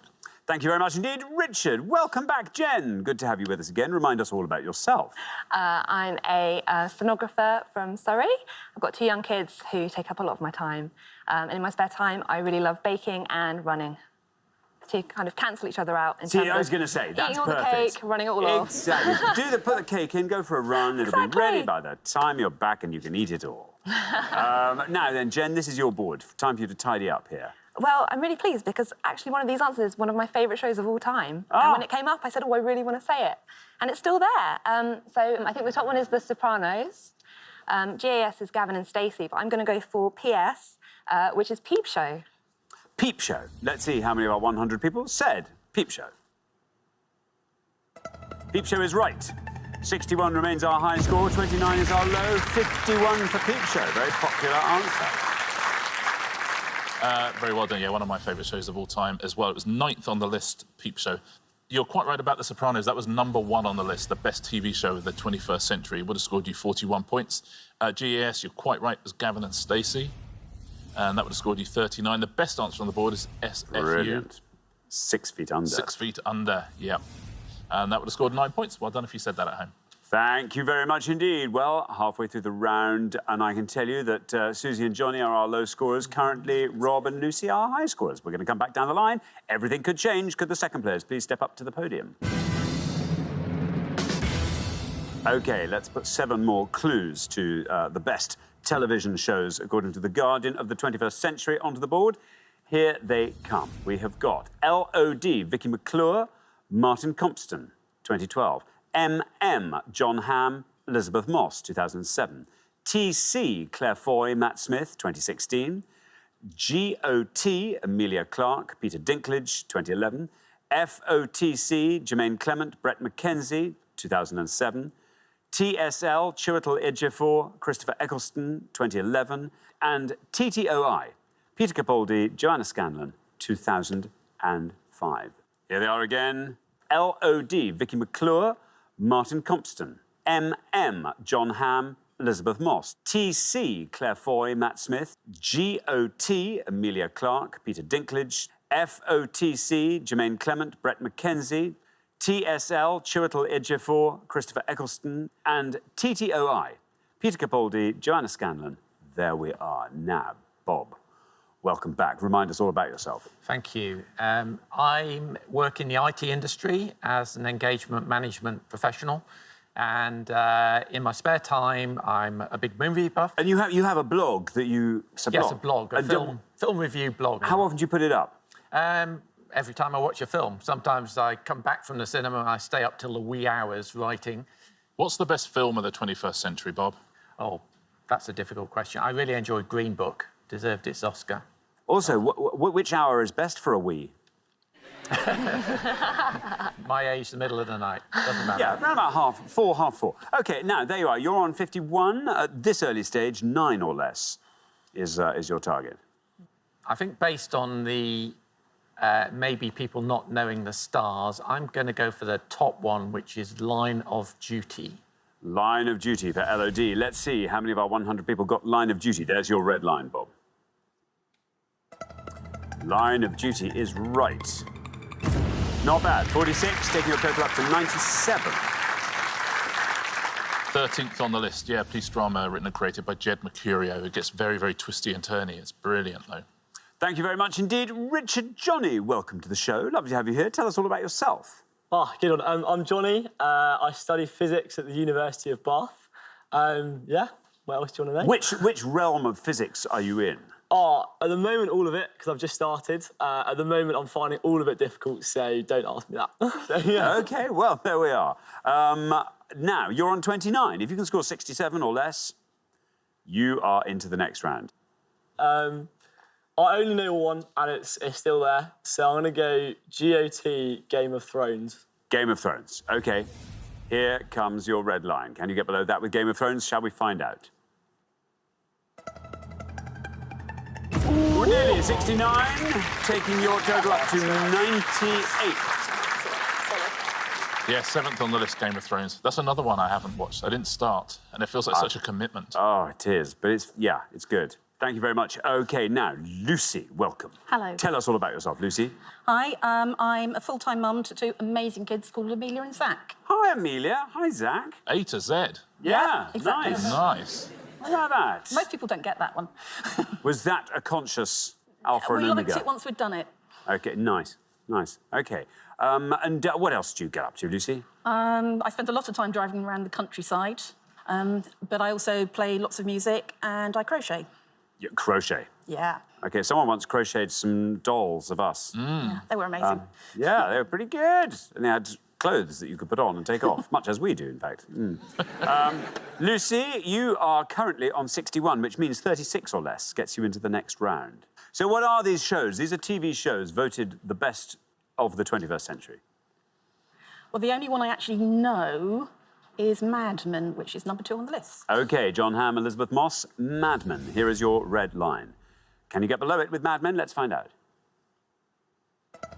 Mad Men is right. And you're through. Look at that. Down it goes to 27. Perfect choice there. Taking your total up to 88. Yeah, third on the list, Mad Men. It's another one I haven't seen. This list is a good list. I read this Guardian list. But I have to say, and it's common with the broadsheet newspapers, it was all dramas and sitcoms. No one writes about the best entertainment shows. No one writes about the best quiz shows. I'm not saying we should be on the list. No, I'm just saying it'd be nice to be in consideration. Yeah, there we go. Now, Robin, welcome back. Remind us all about yourself, Robin. I'm a children's nurse in Manchester, so me and Jess live together. In my spare time, I like crafts. I do pole fitness with Jess, but I also do aerial silks. Tell us about these crafts, Robin. Oh, crafts. What crafts are you up to? I like to make my own headbands, so it's one of my. You're responsible for that creation. Do you make them for friends? I end up wearing them all myself, to be honest. Ah, well, it looks very smart. Thanks. Now, you're on 40, you have to score 57 or less. What are you going to go for? I'm going to go for the third one. I think it'll be quite a high score, but I don't know any of the others left. What are you going to say? The Crown. The Crown, says Robin. Here is your red line. Can you get below that red line with the Crown? Let's find out. It's right. And you have got below the line. Very well done indeed. 32 for the Crown. Takes your total up to 72. Very well played, Robin. Yeah, the Netflix series, they record it in the next studio to us, don't they? So sometimes we turn up for work and there are lots of people from the 1940s or 50s. I know, it's amazing, all in isn't sort it? of very smart double-breasted suits. I haven't seen the Queen yet. So Olivia Colman is the Queen now, right? Yeah. I haven't seen her. I won't give you any spoilers as to what happens. But, yeah, it all looks fun. Now, let's fill in the rest of this, shall we? FOTC... is Flight of the Conchords. Flight of the Conchords, the wonderful Flight of the Conchords would have scored 11. TTOI. The Thick of It. The Thick of It. That was in the top 10 as well of that list. 24 for that. And do you know TSL? Do you know I don't? It was 97th on the list. It was a BBC drama series, The Shadow Line. Very well done if you remembered that and said that. Would have scored 4 points. Best answer on the board. Thank you very much indeed. Well, we're at the end of our first round. We've already ended up here. And that means we have to say goodbye to a pair. And I'm so sorry, Johnny and Susie. It's you. But we know you'll be back next time. And we'll look forward to that very much. Meantime, thank you very much indeed, Johnny and Susie. But for the remaining 3 pairs, it is now time for round 2.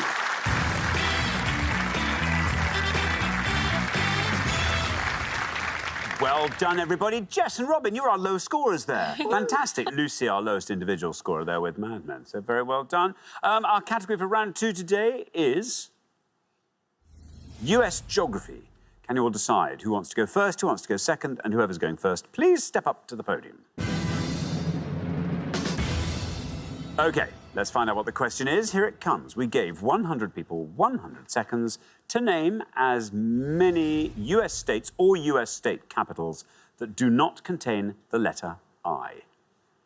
There we are, Richard. Yeah, simply any of the 50 US states or their capitals, please, that don't contain that letter. So 100 possible answers out there. Thank you very much indeed. Robin. Robin. US states or state capitals that don't contain the letter I. Don't contain the letter I. Massachusetts.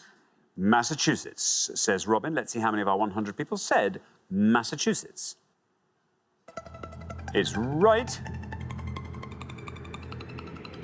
Not bad. Not bad at all. 10. Good stuff. Good start to the round.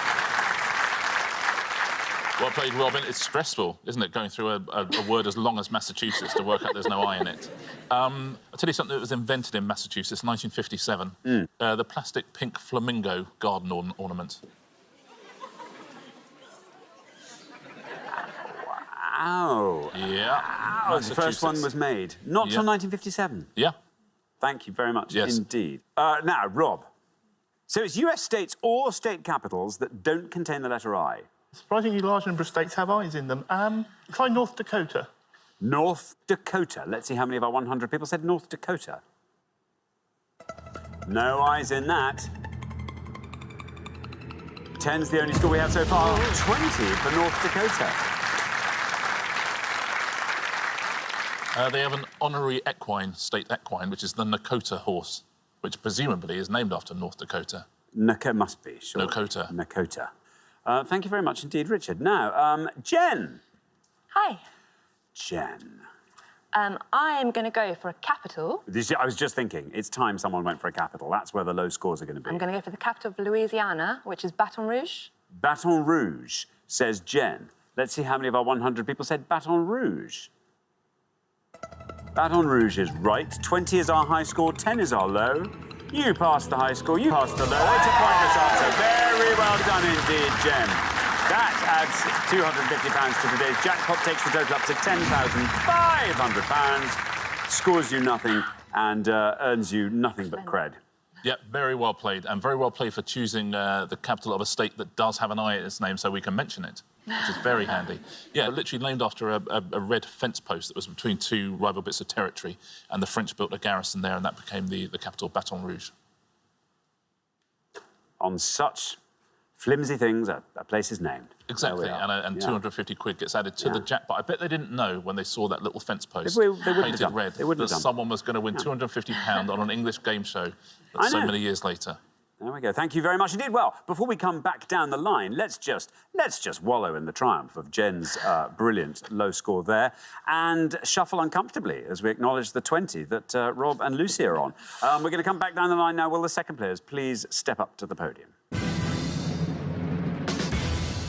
OK, Bob.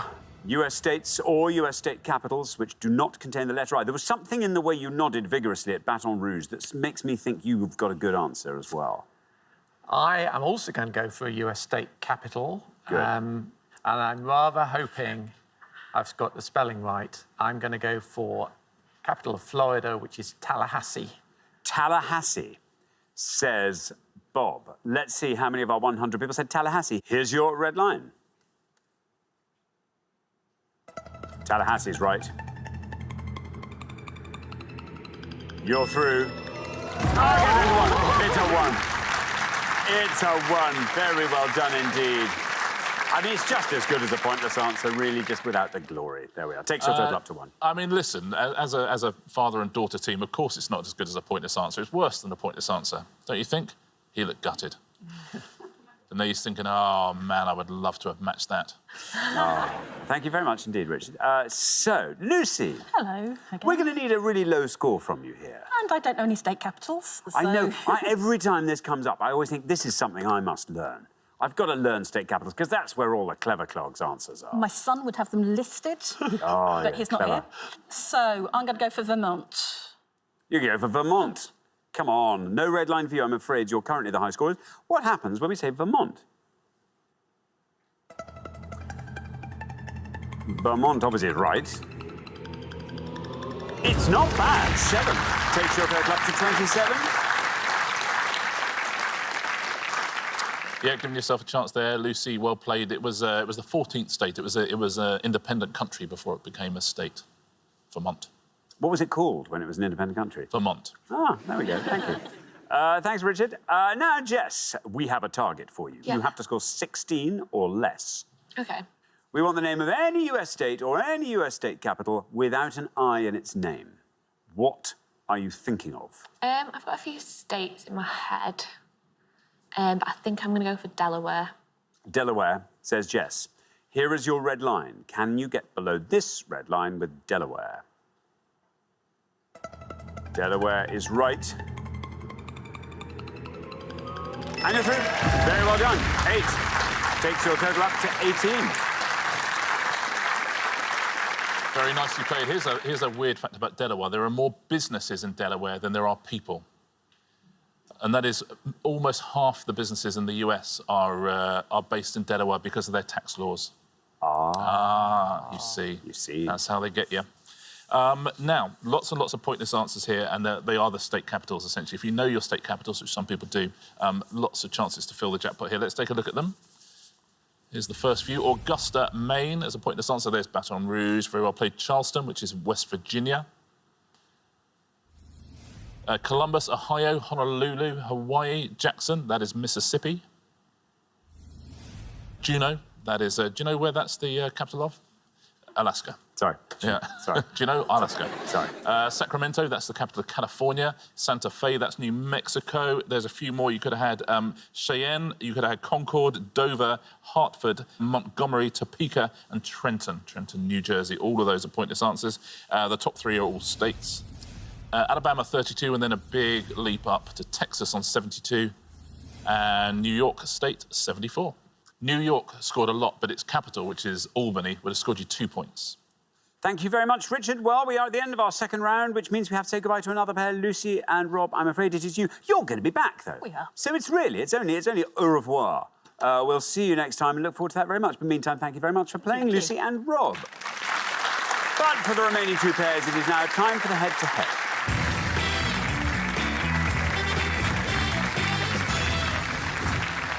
Congratulations, Jess and Robin, Jen and Bob. You're now one step closer to the final and a chance to play for today's jackpot, which currently stands at £10,500. But before we go to the head-to-head, because the jackpot's looking a bit meagre, we thought it'd be quite fun to maybe see if we can swell it a little bit. It's the chance here to find 2 extra pointless answers, just to put some money in the jackpot. Here we go. We gave 100 people 100 seconds to name as many types of ship or boat as they could. Richard? Yeah, you're going to see 6 names on the board. 2 of them are pointless ships or boats. 2 of them are incorrect answers. You know how this works already. Now, on the last show, of course, Jen and Bob added some money to the jackpot because we got 2 out of 2, didn't we, last time? Yeah. Added £500. It doesn't happen very often. I wonder if it can happen today. See if you can get the 2 pointless answers here. Thank you very much indeed, Richard. OK, so we're looking for types of boat. Here they are. 6 potential answers. Ravenel, galleon, Montmorency, Umiak, hydrofoil, yawl. There we are. Jess and Robin, you get to go first. What do you think? I feel like that's right. That's obvious. Should we just guess one? Yeah, go for that. We're going to go for Montmorency. Montmorency. OK, Montmorency. Let's see if that's a pointless answer. No bad luck. Montmorency, not a pointless answer. Not a correct answer, in fact. One of our red herrings. Now, Jen and Bob, do some thinking out loud here. What are you going to go with? Galleon and hydrofoil yeah. are the 2 obvious ones. So what do you reckon? I think a yawl. I was thinking yawl. I've heard that. I'd probably go for yawl or Umiak. I think those 2, but it's a complete guess. Should we go yawl, as we both thought of that one first? Yes. Yes, OK, we're going to go for yawl. Let's see if yawl is a pointless answer. It's definitely right. It's a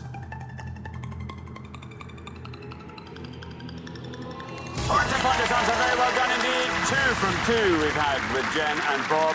Just don't put a foot wrong. Very well done indeed. You can't stop adding money to the jackpot. It's very, very impressive. You were choosing between yawl and Umiak there, and Umiak was the other pointless answer. Very well done if you said yawl and Umiak at home. Montmorency is the name of the dog in Jerome K. Jerome's 3 Men and a Boat. And Ravenel is the other incorrect answer. That is, Gaylord Ravenel is a character in Showboat. So that was an incorrect answer. And the other 2 would have scored your points, hydrofoil and galleon. Thank you very much indeed. Well, you managed to find 1 pointless answer, so that means we're adding another £250 to the jackpot, taking our total up to £10,750. Very well done indeed. But who will be playing for it? Let's find out in the head-to-head. Remember, the first pair to win 2 questions will be playing for that jackpot, and you are now allowed to confer. Our first head-to-head question is all about musical politicians. Richard? Yeah, we're going to show you 5 pictures now of politicians with musical instruments. We simply need you to tell us what song they are playing, please. We don't really. We need to know the names of the politicians, please. Thank you very much indeed. Let's reveal our 5 musical politicians, and here they are. We've got A,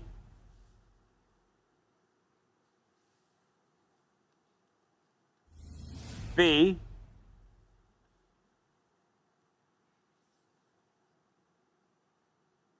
C,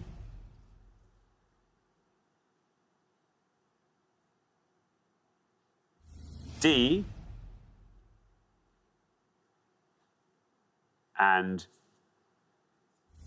E.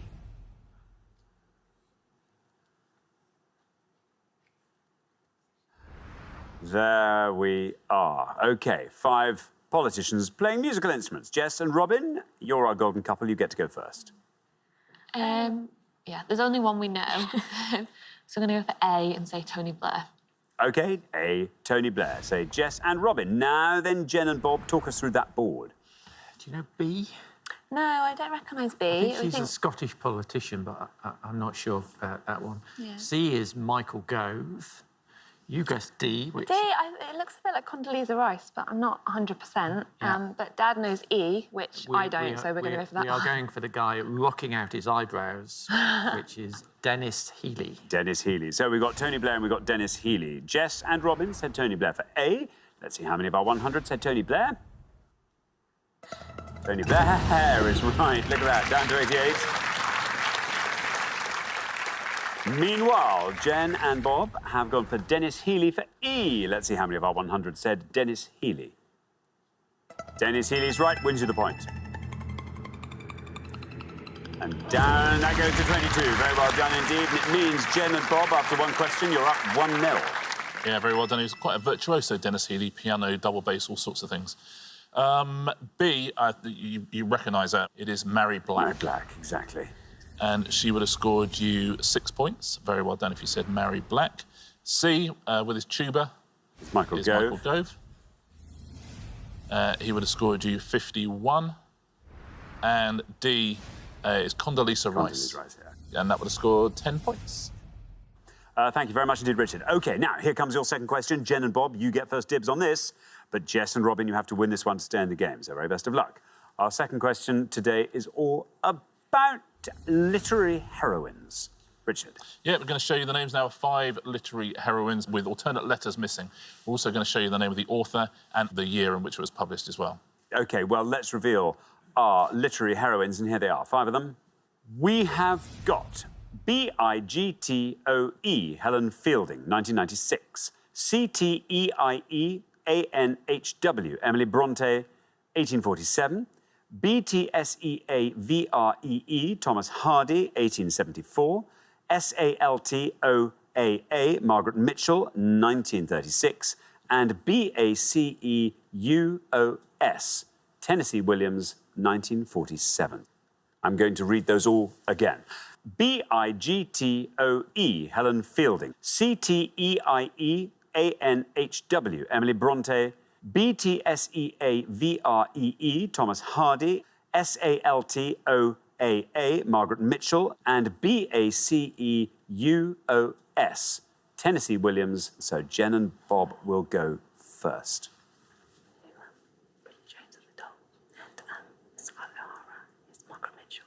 Yeah? Yeah. OK. We're going to go for the 4th one down, Margaret Mitchell, which is Scarlett O'Hara. OK, Scarlett O'Hara, say Jen and Bob. Now then, do you want to talk us through the board, Jess and Robin? The first one we think is Bridget Jones. We can't remember the second one. We don't know the surname. We'll just go for Bridget Jones. OK, Bridget Jones, say Jess and Robin for the top one. So we have Scarlett O'Hara and Bridget Jones. Jen and Bob went for Scarlett O'Hara. Let's see if that's right for Margaret Mitchell. It is indeed right. There we are, 58. Meanwhile, Jess and Robin have gone for Bridget Jones for Helen Fielding. Let's see if that's right. Let's see how many of our 100 said Bridget Jones. Bridget Jones is right and wins you the point. Down that goes to 43. Very well done, Jess and Robin, back in the game. After 2 questions, that means it's 1-1. Yeah, lower score than you'd expect. I think probably because the letter spelt out big toe and it confused people. I think so. Now, I bet you can fill these in.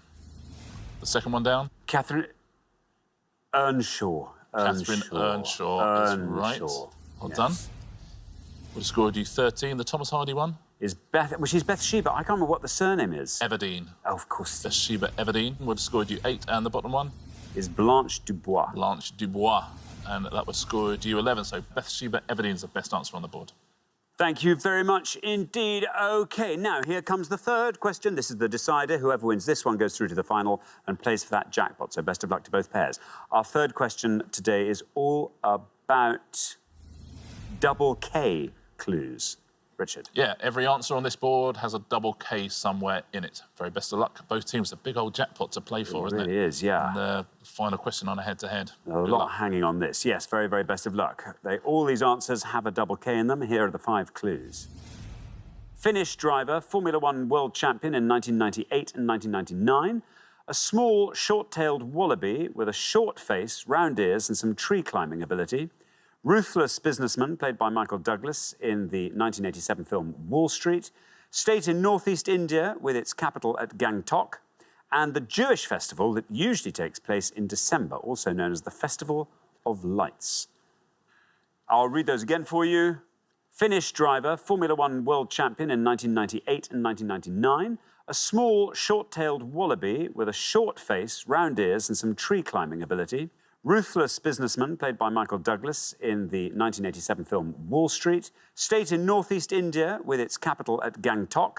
And the Jewish festival that usually takes place in December, also known as the Festival of Lights. There we are. Now, Jess and Robin will go first. That's not double K. I know. I don't understand. Do you think the top one? We think the top one's Michael Schumacher. Michael Schumacher, say Jess and Robin. OK, Jen and Bob, do you want to talk us through that board? Yes. I'm not sure about the Wallaby one. I think the Ruthless businessman is Gordon Gekko. Yeah. I'm not sure about the Indian state. The bottom one is Hanukkah. Should we go for the Wall Street? Go for Gordon Gekko. We'll go for Gordon Gekko for You're Wall going to Street. go for Gordon Gekko. So we have Michael Schumacher and we have Gordon Gekko. Jess and Robin said Michael Schumacher for the Finnish Formula One driver. I'm afraid not Michael Schumacher, which means, Jen and Bob, you merely have to be correct with Gordon Gekko, the ruthless businessman played by Michael Douglas. How many people said that? But crucially, is it right? It is right. There you are, and it takes you down to 19, actually, surprisingly low score. But it means, Jen and Bob, after 3 questions, you are through to the final 2-1. Yeah, very well played. Yeah, not Michael Schumacher, is Mika Häkkinen, the Finn. He would have scored you 28 points. Do you know this one, the Wallaby? No, it's I don't. Quokka. Would have scored 3 points. Good word to remember for Scrabble, Quokka. Absolutely. The Jewish festival is Hanukkah, you're quite right. That's the biggest score on the board. Would have scored 39. Now, this one, you feel like you should know it, right? You know most of the Indian states. This is one of the smallest ones, and it scores 1 point. Very well done if you said Sikkim. Thank you very much indeed. OK, so the pair leaving us at the end of the head-to-head round, I'm afraid, Jess and Robin, this is where we say goodbye. It's been great having you on the show. What a great performance right across the show. Thank you so much for playing, Jess and Robin. But for Jen and Bob, it is now time for our Pointless Fun. Congratulations, Jen and Bob. You've seen off all the competition and you have won our coveted Pointless trophy.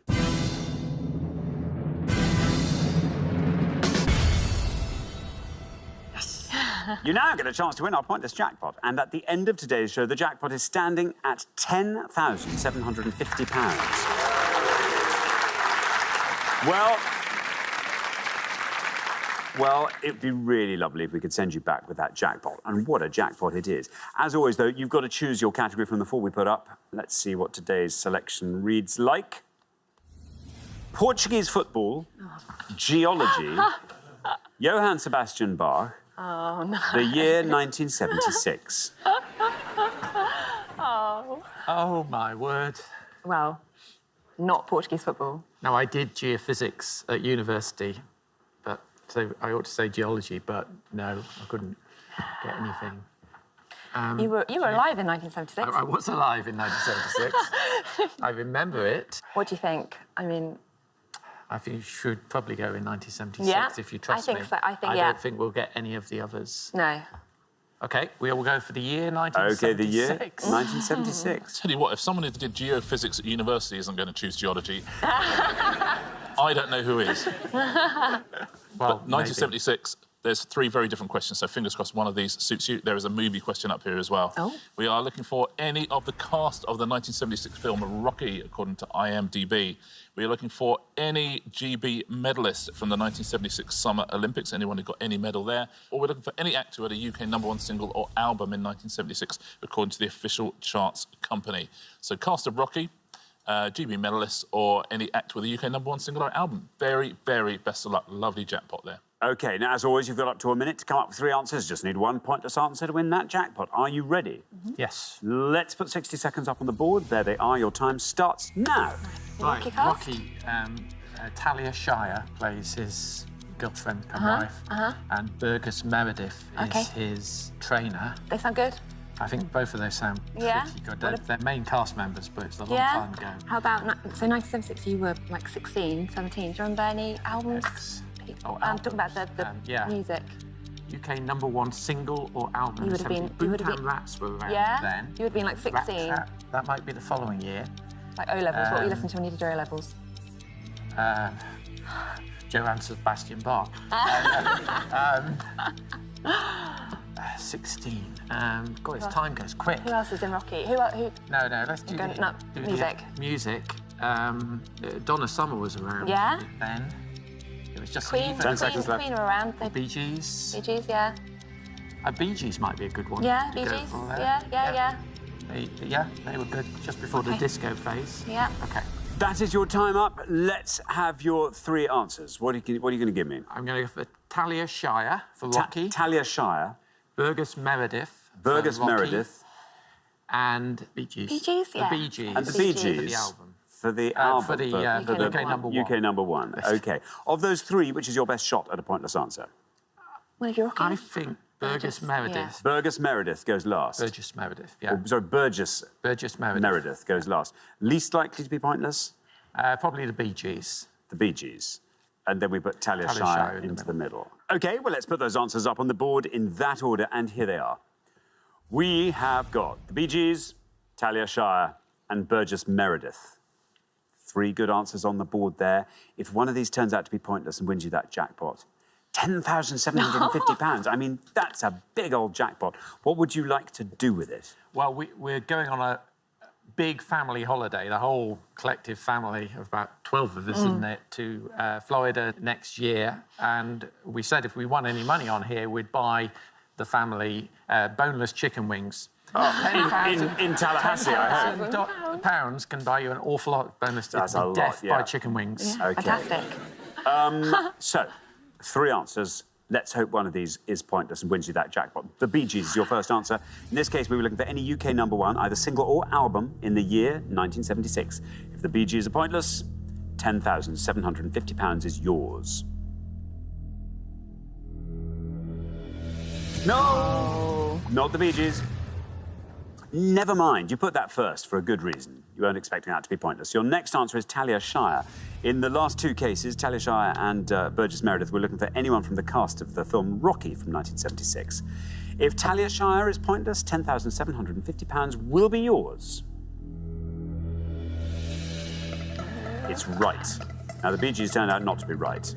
Talia Shire, absolutely right. Down we go, through the teens. We're in single figures with Talia Shire, still going down to 4. OK, 4.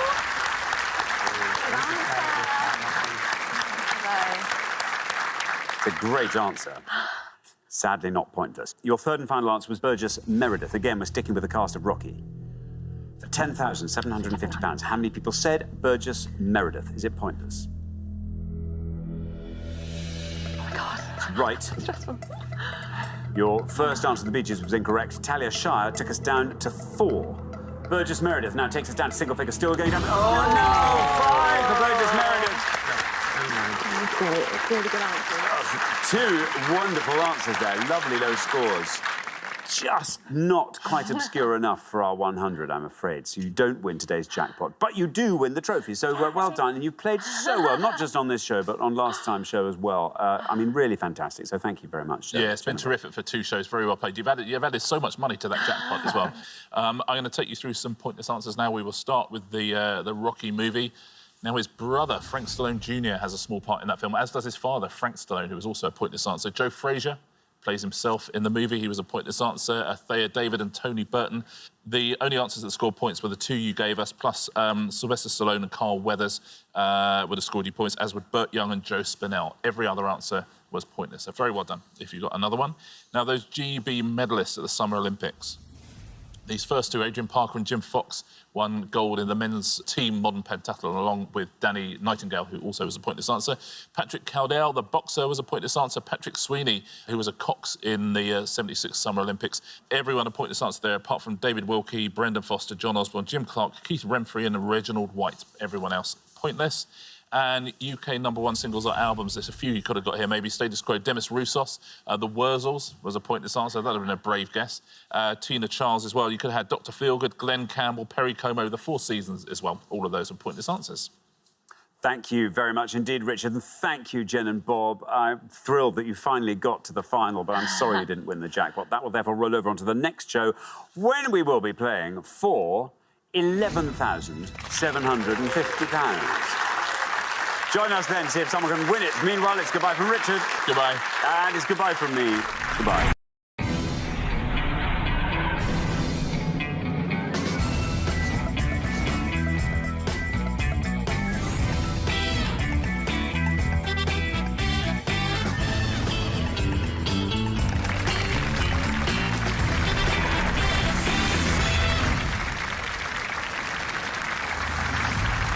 Thank you very much indeed. Hello, I'm Alexander Armstrong, and a very warm welcome to Pointless, the game where you are always aiming for the lowest score. Let's meet today's players. And couple number one. Hello, I'm Bob from West Wellow in Hampshire, and this is my wonderful daughter Jen from Oxted in Surrey. Couple number two. Hi, Alexander. I'm Nick. I'm from London, and this is my mum, Leslie, and she's from Exeter. Couple number three. Hi, Xander. I'm Stuart, and this is my wife, Andrea, and we're both from Newcastle. And finally, couple number four. Hi, I'm Robin. This is my friend Jess, and we're both from Wigan. And these are today's contestants.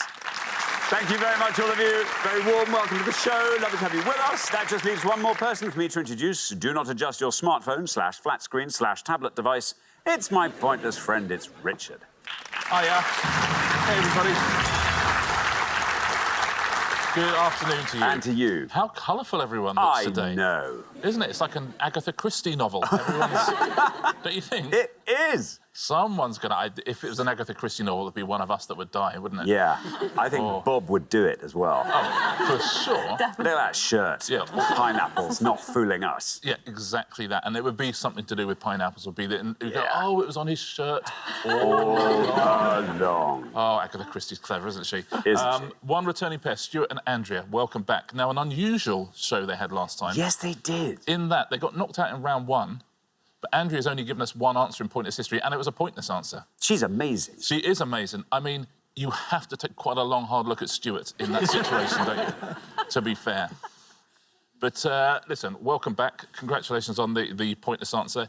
And look, the jackpot round's been very hard recently. We've had it was at equestrian events last time. It's difficult, so we got a nice little jackpot building up. Absolutely, yeah. Our finalists last time, Janine and Barbara, they didn't make any inroads. So, They did not. another £1,000 gets added to it. So today's jackpot starts off at £8,500. There we are. Right, if everyone's ready, let's play Pointless. As ever, it will be the pair with the highest score at the end of each round that will be eliminated. Best of luck to all four pairs. Our first category this afternoon is chemistry. Can you all decide in your pairs? Who's going to go first, who's going to go second, and whoever's going first, please step up to the podium. OK, let's find out what the question is. Here it comes. We gave 100 people 100 seconds to name as many chemical elements whose second letter is a consonant as they could. Yeah, any chemical element as of August 2019, please, whose second letter is a consonant. Oh, if I were on podium one right now, I'd be getting it wrong. Jen, welcome to Pointless. It's great to have you here. Tell us all about yourself. During the day, I'm a stay-at-home parent to my two kids, Frankie and Eva, huge Pointless fans. Frankie, Eva. And by night, I work as a stenographer. A stenographer? A stenographer. What, at night court? No, at home. At home? Yeah, so I get sent audio from criminal courts around the country, and I sit with my headphones on and I transcribe them on my machine. The stenography machine, I love that it usually takes a lot. Because when people type, they do it with their fingers, but stenography, you really do it with your wrist. Yeah, you write in chords rather than by the letter, so I have certain chords for different phrases, different words. Oh, so you really can save a lot of time. You are absolutely real time. 200 words a minute. Brilliant. Did you ever appear in any court sketches? Once, yes. Did they get you? Do you know what? It was very flattering, actually. Very nice. Flattering, very angular. It so seldom is. Jen, what are you going to go for? Well, chemistry is definitely not a strong point. I've got a word in my head, and I don't know if I've made it up, but I'm going to say it. Rhodium? Rhodium. I'd like to think Bob was looking supportive. He looks concerned. Rhodium sounds good to me. Let's find out. Sure. Rhodium, is it right? How many of our people said it? If it is. It is right.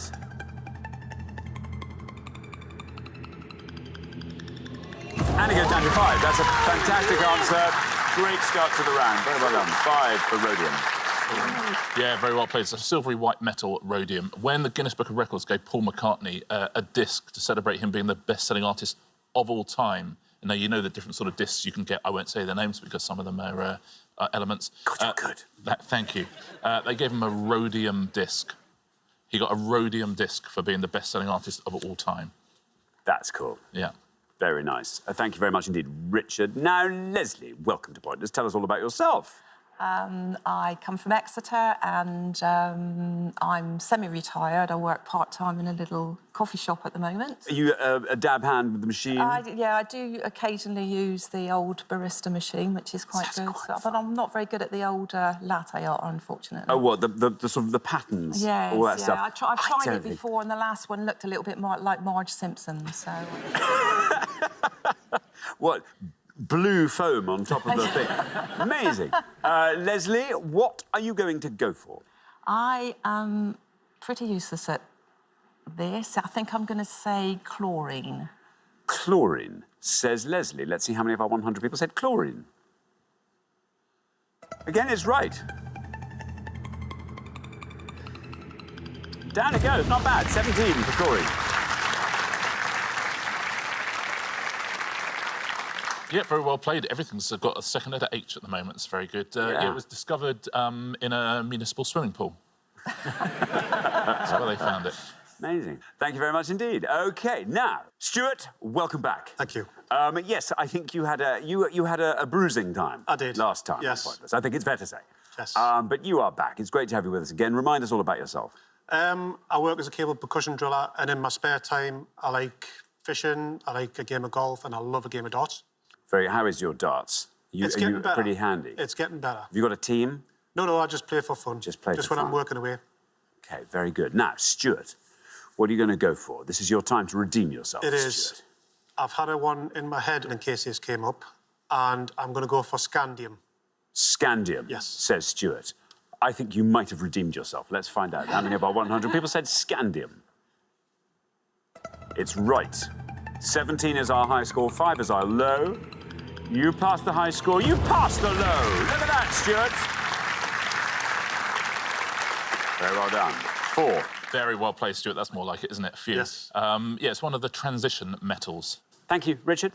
And now then, Robin, welcome to Pointless. Hello. Lovely to have you here. Tell us all about yourself. Here from Wigan. Yes. Well, I currently live in Manchester, but only recently. So I'm a children's nurse in Manchester Children's Hospital, and in my spare time, I like crafts. Recently started doing some aerial silks and pole fitness. Aerial silks. How far up have you gone with the silks? Not too bad. I'm getting there. Just need to build the upper body strength. Yeah, I should think Fall so. out of it sometimes. I imagine the fear probably helps you do that. You have to grip on Yeah. quite tightly. White knuckles. Yeah, that's amazing. Well, good luck with that. Thank you. But what are you going to go for, Robin? I'm not a very good speller. That's what's worrying me. Ah, But I'm hoping it's right. So I'm going to go with rubidium. rubidium. Rubidium.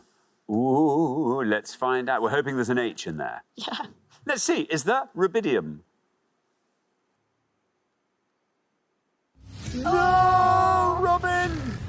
I'm so sorry. Oh, I was hoping for a H. Oh, I'm afraid that scores you 100 points. Sorry. Sorry, Robin. Yeah, it's rube as in ruby rather than as in rhubarb. Nicely done. Thanks. We'll all remember that. Yeah. Thank you very much indeed. Halfway through the round, just before we come back down the line, let's just wallow in Stuart's triumph there. 4, lovely low score, and cry at Robin's high score there of 100. Jess, it all could change in the next round. You never know. We need a low score from you. Good luck. We're going to come back down the line now. Will the second players please step up to the podium? OK, Jess, tell us all about yourself. So I'm also from Wigan, but live in Manchester as well with Robin. I work in sales for a software company, and then I also do pole fitness with Robin as well. So you're also in the silks class, are you? Not quite the silks, no. I'm not that brave, just the pole fitness. OK, very nice. So, Jess, remember we're looking for the name of any chemical element whose second letter is a consonant. Okay. You're the high scorers at the moment, so yeah, we're going to need something very clever from you here, I think. I'm going to say rhenium. OK, rhenium, says Jess. Let's see if that's right. Let's see how many people said it. There's no red line for you. You're the high scorers at the moment. It's right. And that goes down to 2. Very well done indeed, Jess. That's what we needed from you. Is it enough, I wonder? Well played, Jess. Yes, starts R-H-E-N. Rhenium or rhenium is a silver white metal. Typical, someone from Manchester goes for rhenium. Thank you very much indeed, Richard. Now then, Andrea, welcome back. Remind us all about yourself, Andrea. I'm a mum of 2 children, Lara and Louis, and my other 2 children, Duncan and Daisy, who are little dogs, but obviously children as well. I've had a liver and a kidney transplant, and Stuart actually donated his kidney to a stranger so I could get a stranger's kidney for me. That's amazing. How wonderful. Yeah. Fantastic. Andrea, how is your chemistry? It's I mean, not too your bad. chemistry together is Our fantastic. chemistry's That immense. I can see. But yours personally, how is it? It's okay. OK. I'm You've got a little bit of leeway here. 97 or less keeps you in the game. I'm going to say promethium. Promethium. Yeah. Amazing. OK, here is your red line. Can you get below this with promethium? Let's find out. It's right. And that goes down to 3. Very well done indeed, taking your total up to 7. Very well played again. Yeah, promethium is highly radioactive. It's almost non-existent naturally on Earth, promethium. It's so interesting, isn't it, that Stuart gave up a kidney, which is an extraordinary thing to do, an extraordinary testament to your relationship. And yet on the last show, when he said rough, Andrea still was like... Just, What could I say? What else can you do, Stuart? He's going to hold that over me all the time. The Julie room was unbearable. Thank you very much indeed. Nick, welcome to Pointers. Tell us all about yourself. So I'm a university lecturer in London. What do you lecture in? I teach sport rehabilitation, which is a healthcare profession where we teach students how to rehabilitate sports injuries, musculoskeletal injuries. That's interesting. Yeah. So what was your background before that? Were you in sport as well? Pretty or did much, you... So I've worked in like a professional sporting setting. I worked at a university where I ran their sports injury clinic, looking after all different types of athletes. So I think the first athlete that walked into that clinic did modern pentathlon. I'd never heard of that before. The next person did pole vault, so I had to learn to work with all different types of Have you ever sports. had anyone who's fallen off some silks? Not until today, however, maybe moving forwards, we don't know. Nick, you are on 17. Any chemical element whose second letter is a consonant. If you can score 84 or less, you are through to the next round. What are you going to go for? I'm going to have a little bit of a gamble. I think chemistry's really, it should be a good area for me, but it's actually not. So I'm going to go for something that I believe is a relatively new element, and that's organesson. OK, organesson or oganesson, but organesson. Let's see. Here is your red line. How far down the column do we get with oganesson? Oganesson is right. Now, once upon a time, oganesson was a pointless answer. Is it still? Yes, it is! Very well done indeed. Being a pointless answer, of course, it adds £250 to today's jackpot, takes the total up to 8,750, scores you nothing, leaves your total at 17. Very well done indeed, Nick. Very well played, Nick. A lovely change in expression on your mum's face from when you said, I'm going to go for a risk, to when it was a pointless answer. Named after Yuri Oganessian, the Russian scientist. Ah, there we are. Thank you very much. Yeah. Now then, Bob, tell us all about yourself. I work in the IT industry as an expert in the area of engagement management, which is all about customer service systems between a business and their customers. Very important indeed, because if you have a choice at the moment, currently, between ringing up to get some help or having an online web chat every time. Exactly. Web chat every time, partly because you get a response quite quickly, and they seem to be very efficient. Yes. Anyway, there we are. Bob, what do you like doing for fun? I'm a big film buff fan, which can be very embarrassing if there's film questions come up. So I go to the cinema regularly and I write a blog online of all my film reviews as Bob the Movie Man. So That's what I do. Very good. Oh, that's exciting. Yes. I really hope a film round comes up. I really don't. Listen, you're on 5, which means 96 or less gets you into the next round. What are you going to go for? I've got a Tom Lehrer song going through my brain. I think I'm going to go with Yttrium. Yttrium. There's your red line, Bob. Let us see what happens when we say Yttrium. It is right.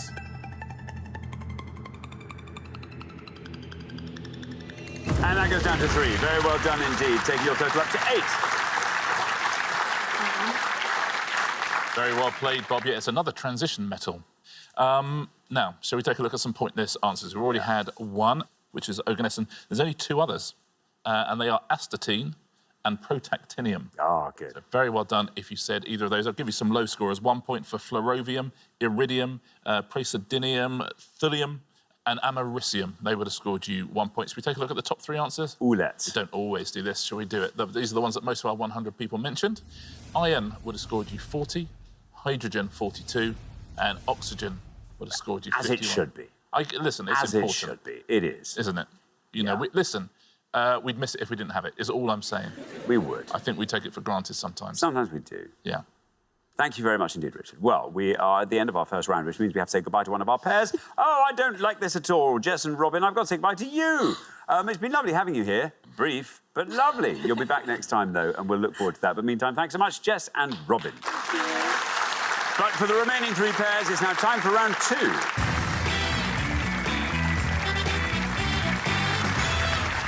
There we are, down to 3 pairs. Welcome to round 2. Well, you all did pretty well there. Actually, Nick, well done you, lowest individual scorer. Stuart and Andrea, fantastic, lowest combined scorers. But you're only a point below Jen and Bob. So there we go, as I say, all doing brilliantly. Best of luck to all 3 pairs. Our category for round 2 today is crime fiction. Can you all decide in your pairs who wants to go first, who wants to go second? And whoever's going first, please step up to the podium. OK, and the question concerns creators of fictional detectives. Richard. Yeah, on each board, we're going to show you the names of 6 fictional detectives and the initials of the author who created those detectives. We just need you to tell us the authors, please. There's going to be 12 to have a go at home. Good luck. Yeah, good job we didn't talk about crime fiction earlier, isn't it? Yeah. Oh, yeah. Yeah. Oh, yeah. Yeah. Yeah. Let's reveal our first board of fictional detectives. Here they come. We're looking for the creators of these. Jane Marple, AC. Lord Peter Wimsey, DLS. Philip Marlowe, RC. Adam Dalgleish, PDJ. Endeavour Morse, CD. And Reginald Wexford, RR. I'll read those again for you. Jane Marple, AC. Lord Peter Wimsey, DLS. Philip Marlowe, RC. Adam Dalgleish, PDJ. Endeavour Morse, CD. And Reginald Wexford, RR. There we go. Bob, I think that's quite a nice board. How do you find it? I know a few of those. I'm going to go for the second one, Lord Peter Wimsey, as Dorothy L. Sayers. Very good. Let's see how many of our 100 people said Dorothy L. Sayers.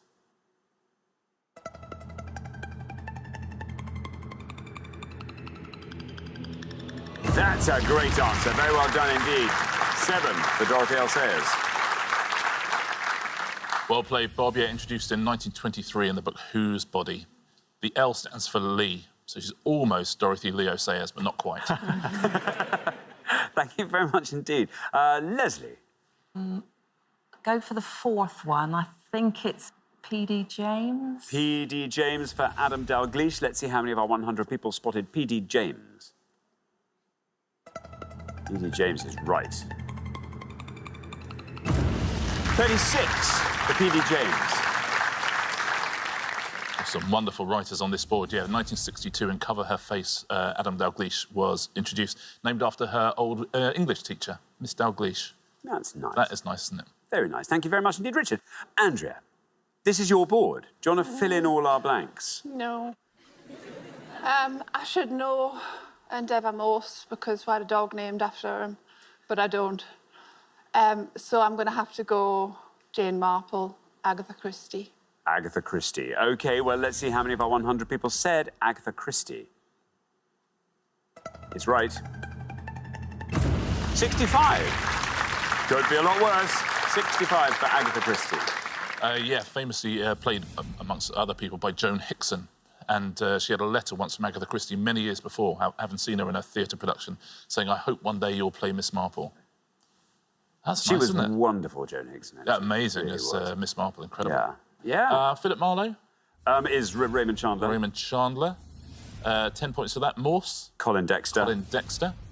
Would have scored 23. And Reginald Wexford? Ruth Rendell. Ruth Rendell, very well played. That would have scored you 12. So the best answer on the board there, Bob, was Dorothy L. Sayers. Well played. Very good. Thank you very much. Well, we're going to come back down the line now. Will the second players please step up to the podium? OK, 6 more fictional detectives going up on the board. Who created these? Father Brown, GKC. Jules Maigret, GS. Albert Campion, MA. Sherlock Holmes, ACD. John Rebus, IR. And Precious Ramotswe, AMS. And here are those clues again. Father Brown, GKC. Jules Maigret, GS. Albert Campion, MA.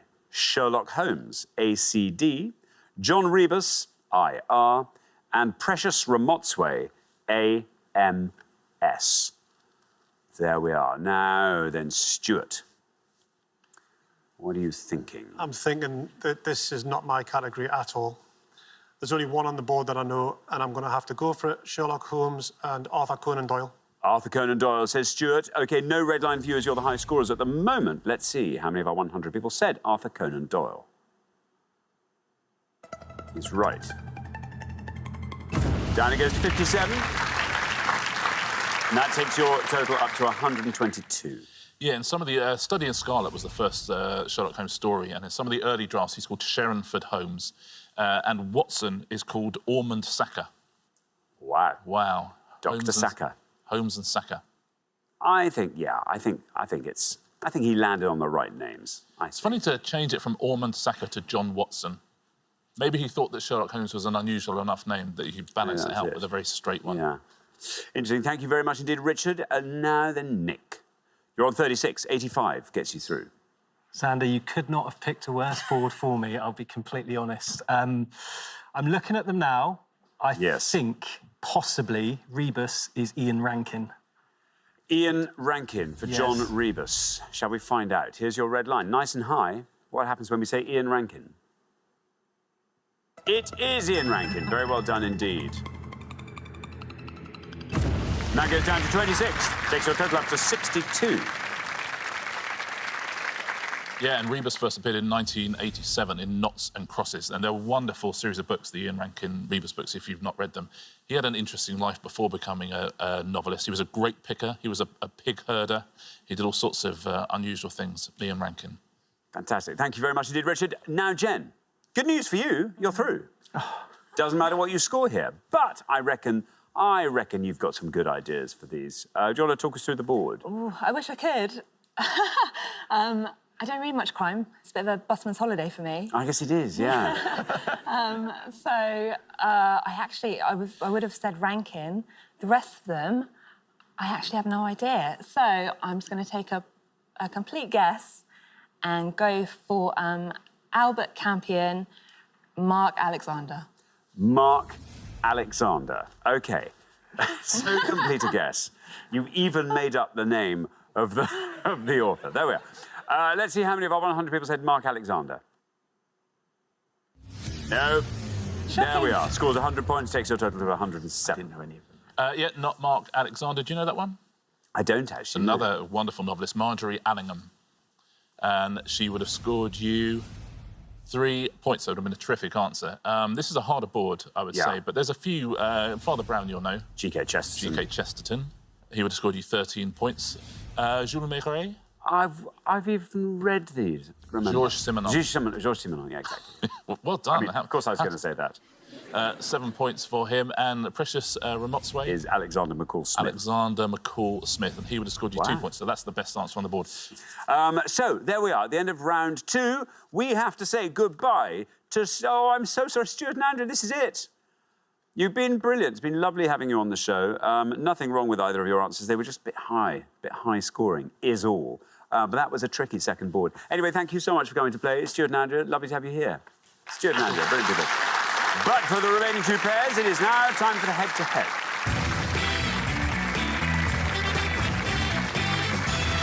Congratulations, Leslie and Nick, Jen and Bob. You're now one step closer to the final and a chance to play for today's jackpot, which currently stands at £8,750. But before we go into the head-to-head, let's see if we can't boost that jackpot a little by finding a couple of pointless answers in our little bonus booster round. Nothing to lose here, it's all just for fun. We gave 100 people 100 seconds to name as many chilli varieties as they could. Richard. Yeah, you know the drill by now. 6 varieties of chilli on the board. 2 of them are pointless answers. 2 of them are incorrect answers, though. So try and go for something you haven't heard of, but pick a pointless answer. We'll add £250 to the jackpot. See if we can get both of them at home. It's very rare we get a double win here. I think if it's going to happen at all, this gang, for sure. This gang? OK, so we're looking for the pointless answers in these 6. Remember, 2 red herrings in here. Oh, those sound like chilli varieties. I hope they're not. Let's see, here they come. Frusciante, Naga Viper, Scotch Bonnet, Bishop's Crown, Mirasol, Scarlet Waxcap. Now then, Leslie and Nick, you can do your chatting out loud because you can pool all your resources here. OK. I mean, there's one that stands out, which is Scotch Bonnet, so I don't think it's that one. Scarlet Waxcap sounds like a chilli, and I kind of think Bishop's Crown is. Yeah. What do you think? You choose. Bishop's Crown. We're going to go for Bishop's Crown. Yeah. OK, Bishop's Crown. Let's see if that's right. Let's see how many of our 100 people said. Well, let's see if it's pointless, really, the point. It's right. Yes, it's right. Yeah. It's right. Now. And it's pointless. Very well done indeed. Very well done indeed, Leslie and Nick. 250 quid into the jackpot kitty there. Now, Jen and Bob. You're the expert cook. Wow. I was going to say, Scotch Bonnet is definitely a chilli. I think Scarlet Waxcap sounds like it should be a chilli. And Naga Viper, I mean, I'm kind of thinking Viper, something not very nice, which you might call a very, very spicy chilli. Yeah.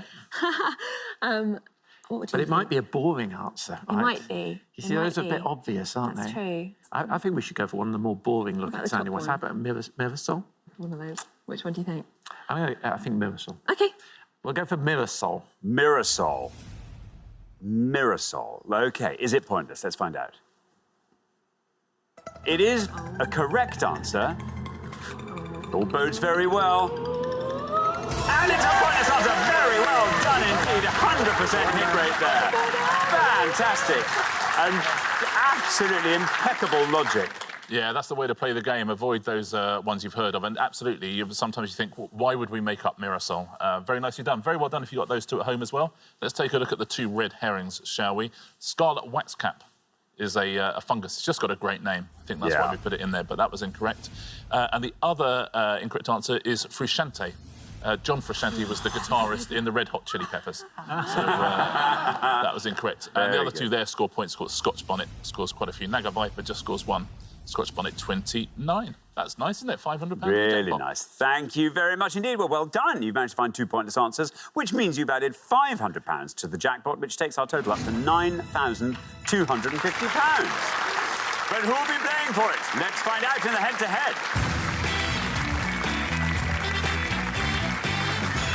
The first pair to win 2 questions will be playing for that jackpot. Here is your first question, and it concerns engineering nicknames. Richard. Yeah, we're going to show you 5 pictures now of various buildings or structures that are known by a nickname that's different to their official name.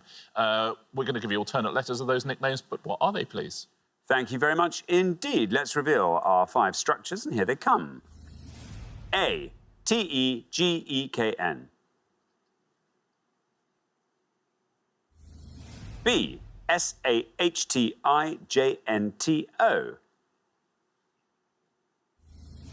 C.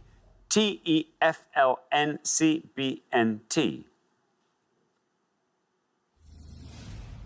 D. Marlnmnotwr. And E, Tebtabidn.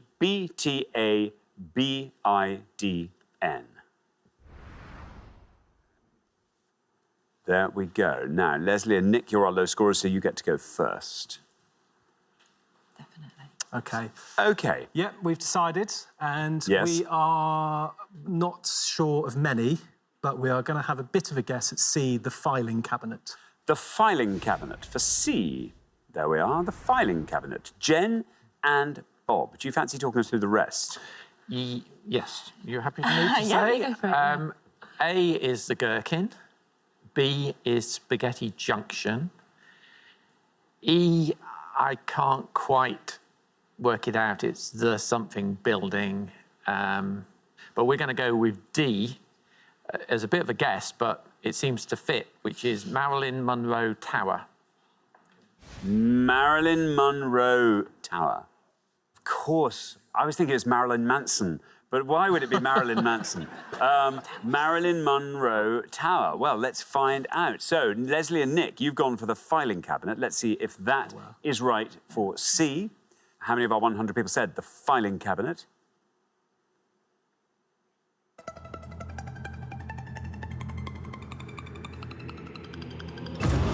$19. Very well done. Jen and Bob, meanwhile, have gone for Marilyn Monroe Tower. Let's see if that is right for D. And how many people said Marilyn Monroe Tower? Oh! Oh, it's not Marilyn Monroe Tower. Ah. Yeah, with a... That means, Leslie and Nick, after one question, you are up 1-0. Yep, Marilyn Monroe Towers, because there's 2 of them. And that would have scored you 2 points as well. Now, shall we fit in the rest of these? A is the gherkin, of course.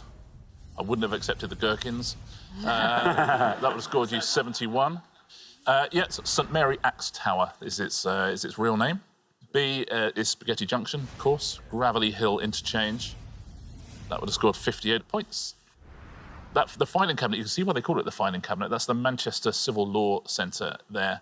And the Marilyn Monroe Towers are in Mississauga in Ontario. Now, we can work this out because it looks like the thing that it is. So it's the something building.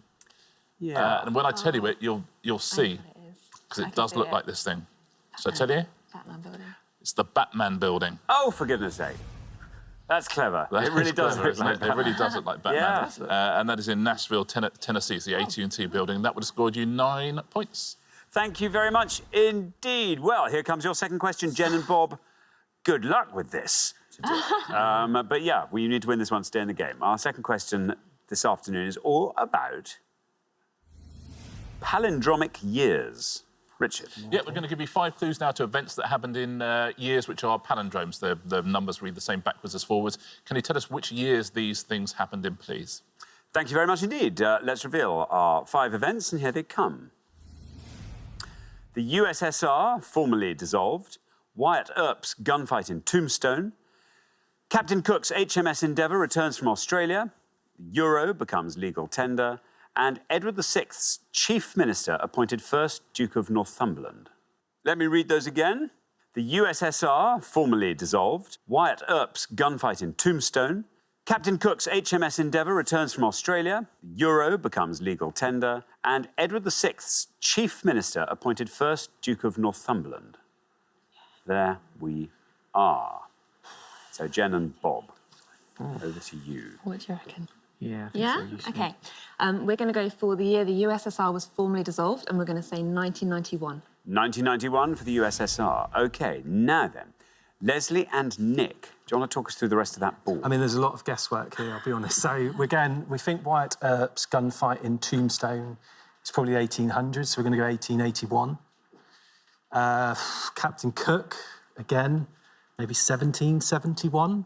The Euro's got to be early noughties, 2002. Go for Wyatt Earp. Wyatt Earp, it's a guess, so we'll go Wyatt Earp, and we'll go 1881. 1881. OK, so we have 1991 and we have 1881. Jen and Bob went for 1991, the formal dissolution of the USSR. Let's see how many of our 100 got that. Oh, good. That goes down to 28. Meanwhile, Leslie and Nick have gone for Wyatt Earp's gunfight in Tombstone, 1881. Let's see if that is the right palindrome. It is 1881. And that gets you into the final. Very well done indeed. 17 is what it scores. And it means after 2 questions, you're straight through the final 2-0. Yeah, very well done. It's a game of Guess the Century, isn't it, essentially, with these palindromes. So the one before Captain Cook's HMS Endeavour. 1771. 1771 is right. 13 points for that. The Euro becoming legal tender, you're quite right, was 2002. That would have scored 25. Now, the best answer on the board is this one. It's either 15th or 16th centuries. OK. I'm going to say 1441. You'll say 1441. Yeah. Agree, disagree? Disagree. Later? Yeah. So you think 1551. So you think 1551. What do you think at home? The answer is 1551. That would have scored 6 points. Best answer on the board. Thank you very much indeed. Well, the pair leaving us at the end of the head-to-head round, I'm afraid, Jen and Bob, it's you. But it's not bad news, because you'll be back next time. And you've been brilliant the whole way through the show, so I'm sure you'll do just as well then. But look forward to seeing you then, Jen and Bob. But for Leslie and Nick, it is now time for our Pointless Final. Congratulations, Leslie and Nick. You've seen off all the competition, and you have won our coveted Pointless trophy.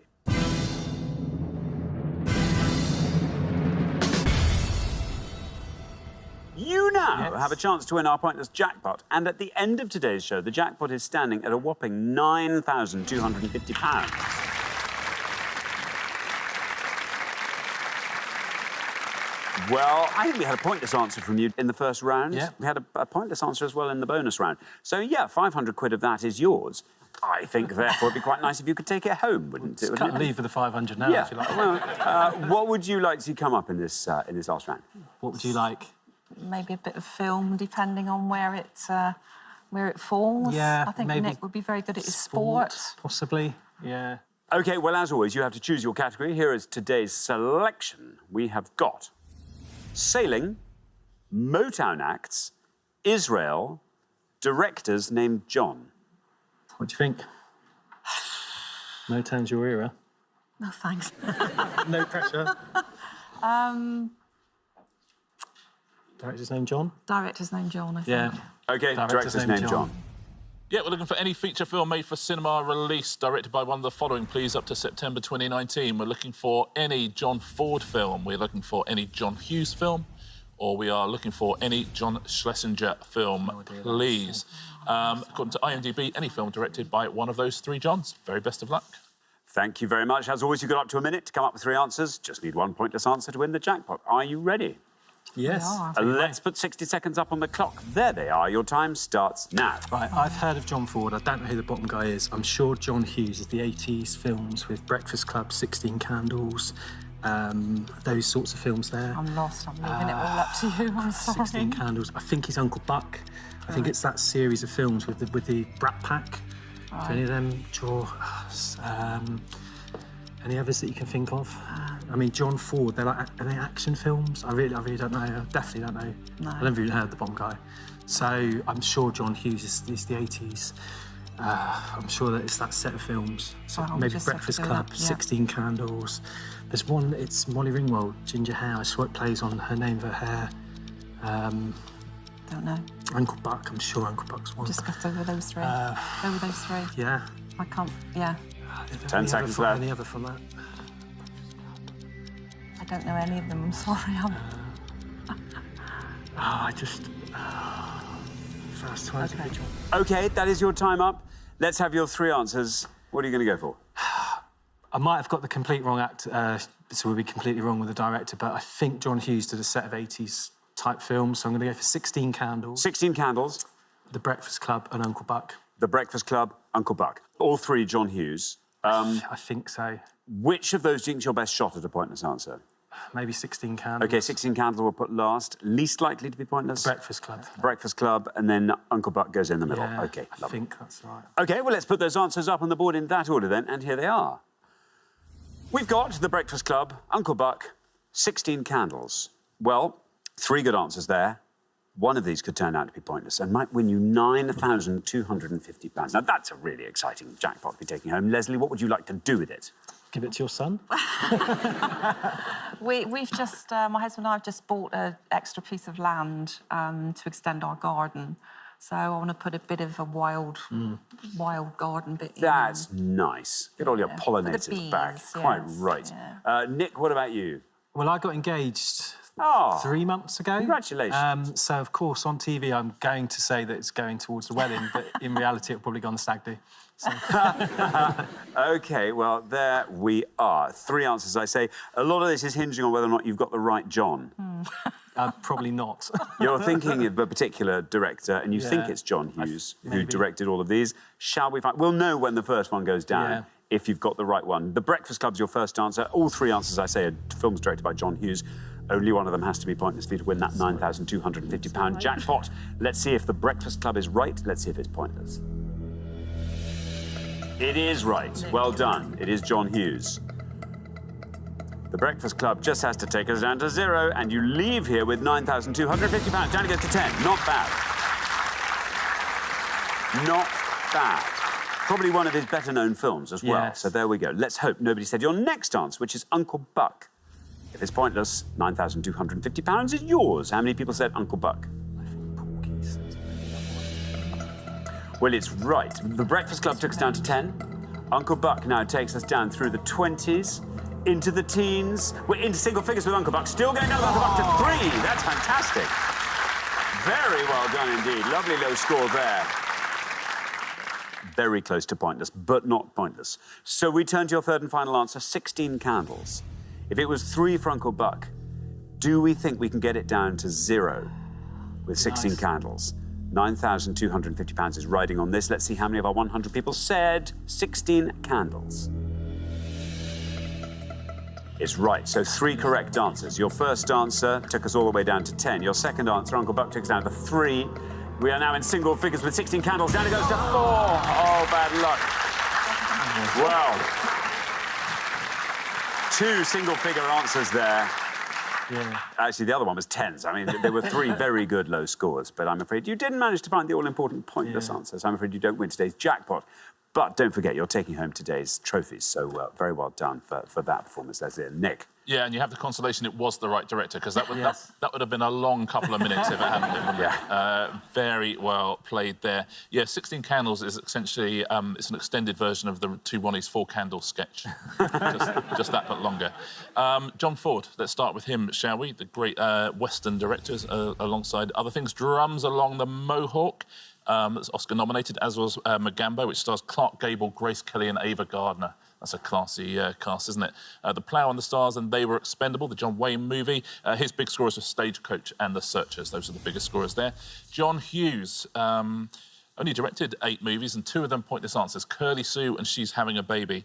Apart from the ones he said, of course, he did Ferris Bueller's Day Off, Planes, Trains and Automobiles, wonderful movie, all of these scored points, and Weird Science as well. Those are all John Hughes movies. Now, John Schlesinger, kind of loving as a pointless answer, Madame Suzatska, The Believers, The Falcon and the Snowman, and The Next Best Thing. Those are the pointless answers on that list. Midnight Cowboy, Marathon Man and Billy Liar were the big scorers. Thank you very much indeed. Well, thank you, Leslie and Nick. I'm sorry you didn't win our jackpot today. That'll therefore roll over onto the next show, when we will be playing for £10,250. Join us then, see if someone can win it. Meanwhile, it's goodbye from Richard. Goodbye.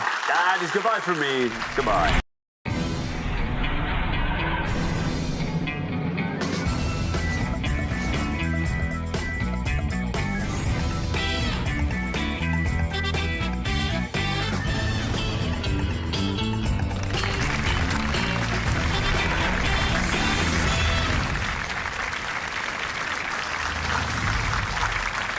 Thank you very much indeed. Hello, I'm Alexander Armstrong, and welcome to Pointless, the game where we always aim for the obscure and ignore the obvious. Let's meet today's players. And couple number 1. Hi, I'm Laura. This is my colleague Susanna. I'm from High Wycombe and she's from St Albans. Couple number 2. Hi, I'm Janine, and this is The Mothership, a.k.a. Barbara, and we're both from Devon. Couple number 3. Hi, Xander. I'm Stuart, and this is my wife, Andrea, and we're from Newcastle. And finally, couple number 4. Hi, Xander. My name's Kev. This is Rob. We are friends and colleagues, and we're both from Liverpool.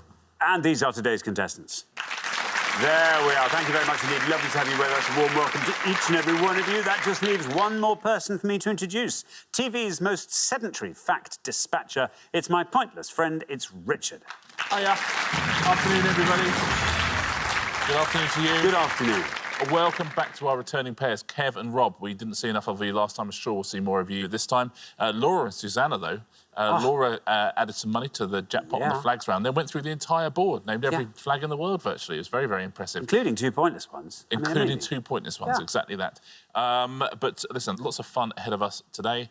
A fun first round. I think so. Oh, and the final round last time, £6,000 in the jackpot. And Mark and Howard, they were brilliant. They scored incorrect 1-1. So, yes, they didn't win the jackpot. Don't be so pleased. And so, therefore, we're adding another £1,000 to it, and today's jackpot starts off at £7,000. There we go. Right, if everyone's ready, let's play Pointless.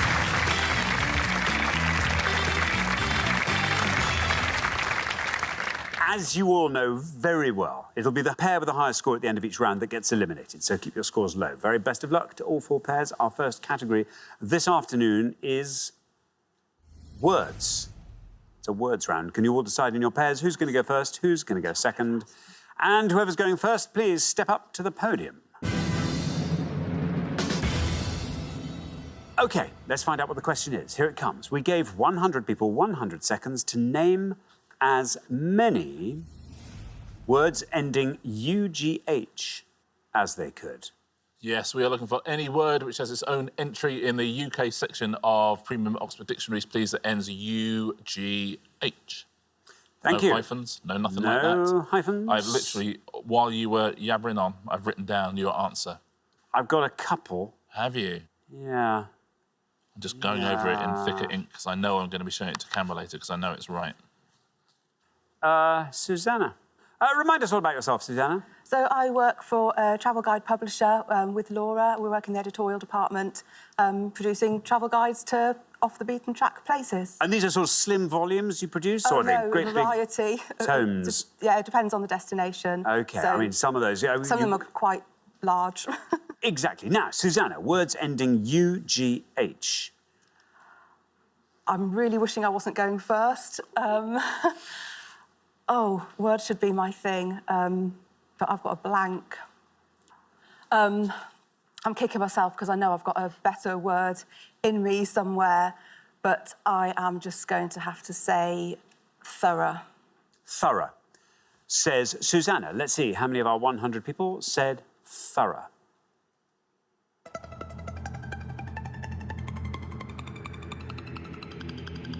Down it goes to 29.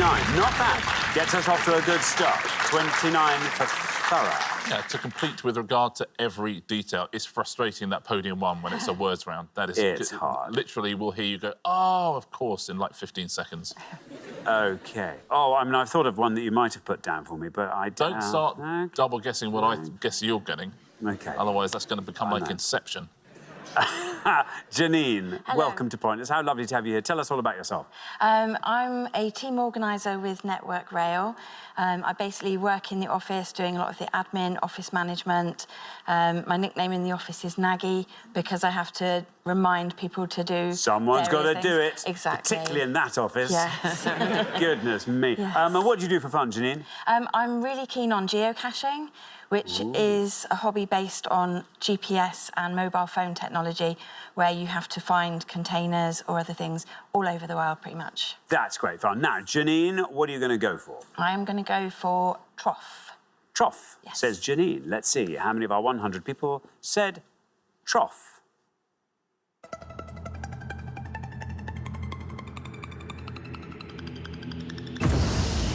Down it goes to 27. Not bad. 27 for trough. Yeah, trough. That's essentially, it's thorough, but with hoe taken out. Thank you very much. Andrea, welcome to Pointless. Lovely to have you here. Tell us all about yourself. I'm Andrea. I am married to Stuart. I have 2 lovely children and my 2 little dogs. What are your dogs? Duncan and Daisy. Lovely. What are your kids called? Laura and Louis. They're probably more important than the dogs, to be Laura, honest. of course they are. Well, I had to, in order of, rising order. Now, Andrea, what are you going to go for? So it's words ending UGH. I'm going to go for... I'm going to try replow. Replow, says Andrea. Let's see how many of our 100 people said that. Replow. It's right.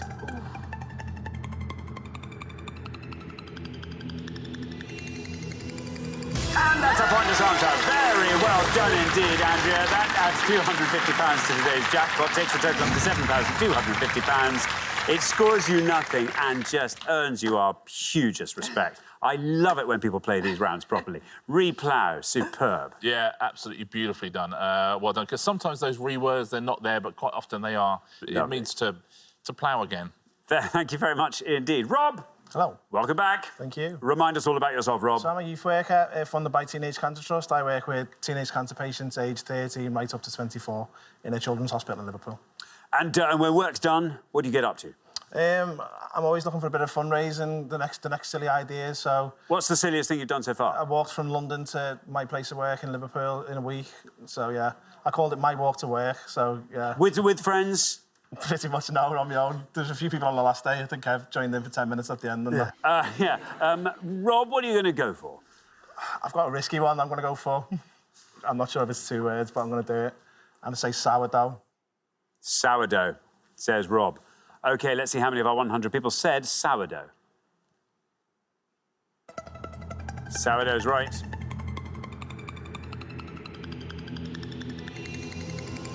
Oh, very nearly. That's a lovely answer, though, Rob. Well done. 4 for sourdough. Great answer, Rob. We're seeing some very good playing here. We've talked about this before, but stop making toast out of sourdough bread. It's absolutely horrific. Nah, don't do it. It cuts your mouth. I mean, literally, just make toast out of normal bread. Yeah, I mean, sourdough bread on its own is lovely. A bit of butter. Yeah, fine. I know. If you're having a nice, like a full English, just have normal toast. Have normal toast. You know, it's like a weapon. I know, it is. And they cut it in such weird shapes because it's not like a proper loaf of bread. Yeah. You can't put bacon in the middle of it and have a sandwich. It's just like kind of, no. Come on. Thank you. And thank you. That's a very good public service you've just performed there. Thank you very much indeed. We're about to come back down the line, get the other people up. But before we do that, let's just wallow in the glory of Andrea's brilliant answer and remind Susanna and Laura that they better just address the fact they're currently the high scorers at the moment. Could the second players please step up to the podium? OK, Kev, welcome back. Thank you. Remind us all about yourself, Kev. I'm an advanced nurse practitioner working in a children's hospital that Rob mentioned before, looking after oncology and haematology patients. Very good. And how about you? What do you do with your spare time, Kev? Well, I've got a keen interest in cooking. My heritage, mum and dad are from Mauritius. So what are the sort of staples of Mauritian cuisine? Fricassees, Indian-based dishes, South African, Chinese. It's got a bit of a fusion really going on from Mauritius. They are right in the middle of the Indian Ocean. You've got influences from everywhere. Very exciting. Yeah. Now, brilliant score from Rob in the first pass means that 24 or less sees you into the next round. What are we thinking? OK, I'm going to go for borough. Borough. Borough, says Kev. Here is your red line. Can you get below or close to this red line with borough?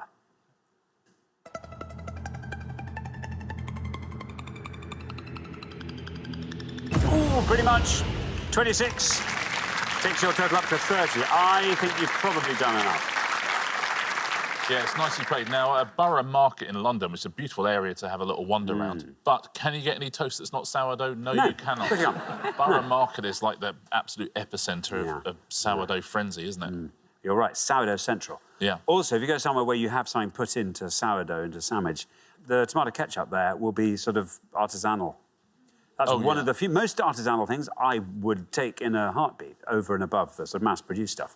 But with ketchup, there's only one. Well, There's only Malcolm one Gladwell option. writes a very good article about how ketchup is one of the few things that artisan hipster versions of have not replaced the original. They've not. There we go. Thank you very much indeed, Richard. Now then, Stuart, welcome. Oh. Very good to have you here. Tell us all about yourself. I'm Stuart, and I live in Newcastle, and I work for a cable percussion drilling company, which involves drilling boreholes all over the country for new builds and contamination purposes. So you're in charge of the drilling, then, are you? I am. I'm the lead driller, yes. See, that's what lead driller in the band. What do you lead drill? I do, yeah. How many of you in the group? There's 2. So it's not that exciting. So it's lead and rhythm driller. Lead and assistant. Yeah. I see. Yeah. So hard hats, eye protection. The full whack, yeah. The full he's whack. literally standing there, but you've got all that. Yeah, it's all that. Okay, yeah, and lots of this, and then lots of shouting at each other. That's nice. Ear defenders, obviously. Which you can't hear. Yeah, good point. See, that's fun. I've just lived a day in your life. That is fun. You would enjoy it. You would. I promise you I would. Now, OK, Stuart, there you are on nothing. If you can score 29 or less, you're into the next round. I think you kind of have to score a pointless answer. I think, well, just for parity's sake. I would have been in the next round if Kev hadn't pinched my answer. And I've kind of had that in my answer right from the start. So I've had to quickly come up with one, pretty obvious one, and I'm going to go for rough. Rough? Rough. OK, here is your red line. Can you get below that red line with rough? Let's find out.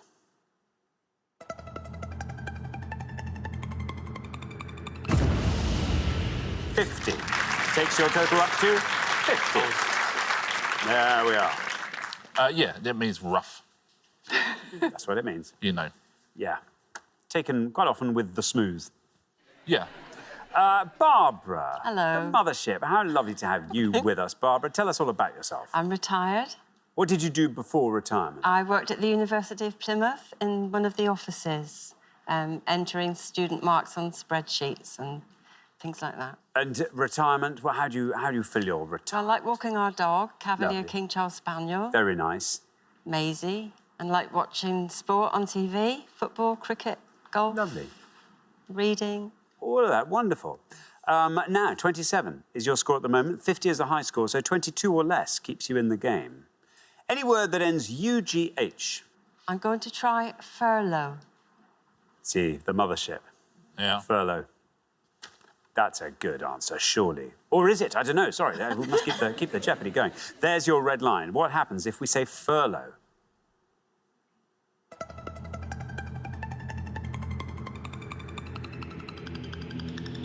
Very well done indeed. That goes down to 1. 28 is your total. Very good. Very well played. What a lovely start to your pointless career. Yeah, temporary leave of absence from work or prison, like all of you are taking now, from work. not from work, most of you from work. Yeah, it's all good. Thank you very much indeed. Laura, welcome back. Hi. Great to have you with us again. I mean, Laura, currently the hero of the moment because that flag round will live on for some shows still to come. Remind us all about yourself, Laura. Well, I work in travel, which, you know, is good, seeing as I know the flags. But in my spare time, I'm quite sporty, like I play netball, and I'm a Chelsea fan. Don't say that too loudly. It's suddenly got very cold here. Yeah. That's weird. OK, now, listen, you're on 29. You have to score 20 or less. Yeah, so I've also had my answer stolen, not to be bitter or anything. Oh, that's annoying. So I've got a few answers, and I don't know if they're going to be low enough, so I might have to risk it. Yep. I think this is a bird. I'm going to go with chuff. Chuff. Chuff. That was one of my reserve ones. Oh, OK. Yeah. Chuff, here is your red line. Can you get below this red line with chuff? There we are. It most certainly is a bird, by the way, and you are through to the next round. Very well done indeed, down to 1. Taking your total up to 30. Very well done. Yes, very good, Laura, isn't she? She's good. Flags and birds, it turns out now. Flags and birds. CHOUGH, chuff. Yeah. What have you got? Hiccough. Oh, the alternate spelling of hiccup. Yeah. There you go. I've got it. That's hilarious. It's alternate spelling of hiccup. There you are. I knew you'd say it. Oh, I'm very happy with also, myself. I knew you'd know I'd have said that. There you go. There you go. Yeah. Let's take a look at some pointless answers, shall we? Quite apart from replow, which we already had. What did Hiccup score? 1. Oh, right, OK, fair enough, good. Sorry. No, it's fair feed through, that's an electrical thing. Head borough, that's like the chief of a borough from ancient times. Out laugh, it's a laugh longer than someone else. Apparently they laugh the longest, I think. Yes, they do. Overplough is to plough over somewhere that's already been ploughed, which is sort of like replough. I mean, your guess very much as good as mine at how you pronounce this next one. Shook. It's a ditch or furrow in Scotland or Ireland, a shook. Apologies for my pronunciation. There through, which is the same as thereby. Turlough, which is low-lying land in Ireland. And Yarborough, which some people might have got. That's if you play whist or bridge. It's a hand that's got nothing above a 9. It's known as a Yarborough. And those are your pointless answers. Very well done if you got one of them. Thank you very much indeed. So at the end of our first round, we have to say goodbye to one of our pairs. I can't bear it. Stuart and Andrea, you gave us a pointless answer, but I'm afraid it was just a low-scoring round, and 50 just happens to be the high score, so we have to say goodbye. We'll see you again next time, though. Look forward to it very much. Meantime, thank you very much, Stuart and Andrea. But for the remaining 3 pairs, it's now time for round 2.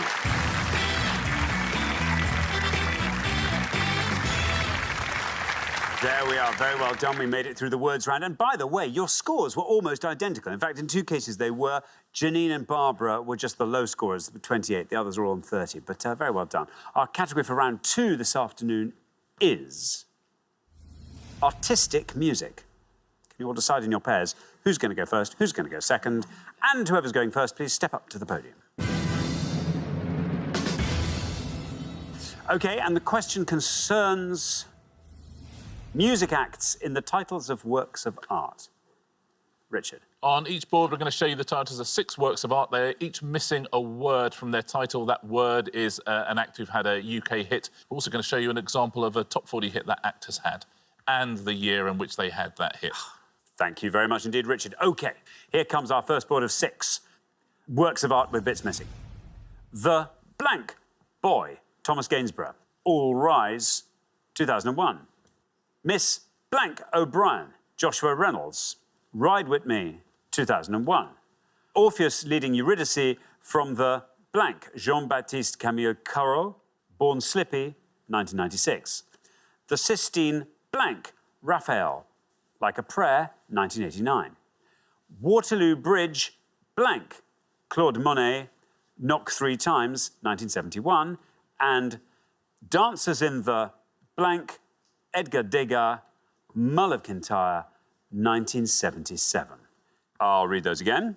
The Blank Boy, Thomas Gainsborough. Miss Blank O'Brien, Joshua Reynolds. Orpheus leading Eurydice from the Blank, Jean-Baptiste Camille Corot. The Sistine Blank, Raphael. Waterloo Bridge Blank, Claude Monet. And Dancers in the Blank, Edgar Degas. There we are, all the facts there.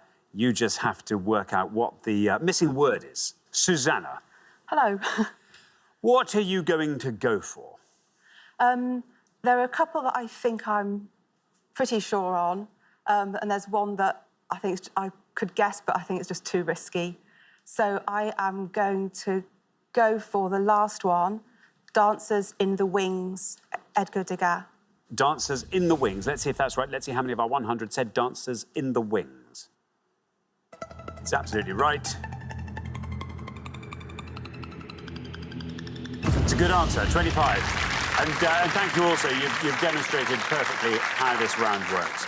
Yeah, an awful lot of Degas' works depicted dancers. In fact, he had quite a few works actually called Dancers in the Wings. Thank you very much indeed. Now, Janine. Yes. Can you complete the names of these works of art? Right, I am going to go for Orpheus leading, and I don't know how you pronounce his mate's name. Eurydice. Thank you. From the Underworld. Underworld for Born Slippy. Let's see if that's right. Let's see how many of our 100 people said Underworld. Underworld is right. 25 is the only score we have so far. And you pass it. Down to 14. Very well done indeed, Janine. Good work. Now, Rob, this board's all yours. Do you fancy filling in all the blanks? Yeah, I was going to go for that one. Top one is the Blue Boy, I think. Second one, I think, is Nellie O'Brien. Sistine Madonna. I don't know, Knock 3 Times. I'm going to go for Miss Nellie O'Brien. OK, Miss Nellie O'Brien, says Rob. Let's see how many of our 100 people got Nellie. It's right. Well, 25's the high score, 14's the low. You passed the high score. You passed the low. Down you go to 5. Very well done indeed on that far podium, Rob. Excellent. 5 for Nellie. Terrific answer, Rob. Well done. Yeah, number 3 hit for Nelly. Nelly featuring City Spud. Oh, City Spud. Nice. City Spud. That's good. Nice. It sounds like a jacket potato restaurant, doesn't it? Yeah. City Spud. You were right about Blue, the Blue Boy. Blue, of course, did All Rise. That would have scored you 31. You're right about the Sistine Madonna. So you would have scored 36. And Waterloo Bridge, Dawn is the answer there. Dawn had a hit with Knock 3 times in 1971. That would have scored 8. So Nelly, best answer on the board. Very well played. Thank you very much. Before we come back down the line, let's just remind ourselves, Rob and Kev looking very strong there on 5. 25 the highest score, so good luck with that. Laura, will the second players please now step up to the podium? So let's put 6 more works of art with missing acts, as it were, and here they are. The first, Blank of Ophelia, Dante Gabriel Rossetti, Our House, 1982. The entry of Blank Blank into Noah's Ark, Jan Bruegel, The Elder, It's My Life, 1965. First Blank after Millet, Vincent van Gogh, Tragedy, 1998. The Blank, Auguste Rodin, Crazy Crazy Nights, 1987. Portrait of Blank, Bloch-Bauer 1, Gustav Klimt, Rolling in the Deep, 2011. And Blank Building Carthage, J.M.W. Turner, White Flag, 2003. And here they are one more time. The first, Blank of Ophelia, Dante Gabriel Rossetti. The entry of Blank Blank into Noah's Ark, Jan Bruegel, The Elder. First, Blank after Millet, Vincent van Gogh. The Blank, Auguste Rodin. Portrait of Blank, Bloch-Bauer 1, Gustav Klimt. And Blank Building Carthage, J.M.W. Turner. There we are. Kev. OK. And you're on 5, by the way, so 19 or less. All right. Gets you through. I think hopefully I'm playing a bit safe. I'm not 100% really with this board. I'm going to go for the first, Madness of Ophelia. OK, the first, Madness of Ophelia. Let's see if that's right. Let's see how many of our 100 people said it. There's your red line. He's right. That looks pretty good. Well done. 30 takes your total up to 35. I think you've done enough to get yourselves into the head-to-head there, Kev. Well done. Yeah, they only ever had one #1 single. Madness has so many hits, but just one #1. Yeah. Which was what? House of Fun. Oh, yes. Yeah. So it was. Thank you very much indeed. Now then, Barbara, you're on 14. 20 or less gets you into the next round. Oh, well, you 7 on the first board. And the only one I'm confident of now is First Steps after Millet, Vincent van Gogh. OK, First Steps after Millet. Let's see if that's right. Let's see how many of our 100 people said Steps. Here's your red line. Steps is right. Ooh, 26 is what that scores you, taking your total up to a nice round 40. Yeah, well done. Not First Bee Gees after Millet. That's an incorrect answer. Thank you very much indeed, Richard. Now then, Laura, you have to score 14. There's no two ways about it. You have to score 14 or else we say goodbye. So we're looking for the singers or groups whose names are hidden in these works of art. In fact, they've been taken out of these works of art. Can you talk us through this board? I only know 2. I don't know the second one and I don't know the fourth one. The Rolling in the Deep is Adele, but I'm going to go for the bottom one, which I think is Dido. OK, Dido, Building Carthage. Here is your red line. Can you get below that with Dido? Let's find out. It's definitely Dido. Oh, bad luck, 21. Which takes your total up to 46. Yeah, that is unlucky. You're right about Adele. She wouldn't have saved you either, though, because Adele would have scored you 22. This next one wouldn't have saved you, the Rodin one. Oh, the Kiss, sorry. Kiss, absolutely. It scored 17. Now, this one would have saved you, and it's workable out, I think. A UK band from the 60s, something that might have gone onto the Ark. The Beatles? The entry of the Beatles into Noah's Ark would be very detailed, tiny little detailed drawing. The entry of the Monkeys. Not the Monkeys. The Animals. That's enough. Oh, the Animals. The Brilliant. Animals of is course, exactly the the Animals. answer. The Animals, and that would have scored 11 points. Very well done. If you said that at home, best answer on the board. Thank you very much indeed. So at the end of our second round, Laura and Susanna, you've been fantastic. We've had pointless answers from you. And this, I'm afraid, is where we have to say goodbye. Laura and Susanna, thank you so much. Great contestants. Thank you. Thank you. But for the remaining two pairs, it's now time for the head-to-head.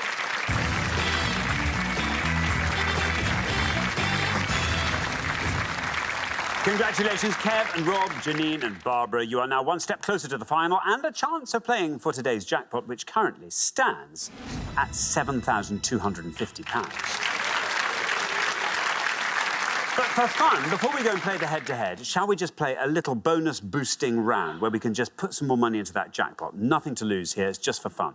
We gave 100 people 100 seconds to name as many top 100 baby names for boys in England and Wales in 2018 as they could. Richard? Yeah, it's fun this one. I'm going to put 6 names up on the list. 2 of them are pointless answers, so they're correct, but no one said them. 2 of them are incorrect answers. 2 of them are not on that list. See if you can get the 2 pointless answers at home, and if you can get one of them in the studio, we'll add £250 to the jackpot. Good luck. Oh, this is fun, because this is not like one we've done in the past, where they're things you've never really heard of Exactly. before. You might We be able know to all make of an these. educated guess Yeah. of this. So you could try and work out what the incorrect ones are, maybe. Well, exactly. Here are our 6 potential answers. Arlo, Roman, Harrison, Fisher, how am I saying this? Zander? Zander. Zander Dexter. There we go. Kev and Rob, you can go first. You can chat out loud. You can all pool your knowledge. Oh, Dexter and Arlo will be on there, I reckon. Dexter or Arlo. Oh, OK. Yeah, Let's go say for it. Arlo. Arlo. OK, Arlo. Is it pointless? Let's find out. It's right.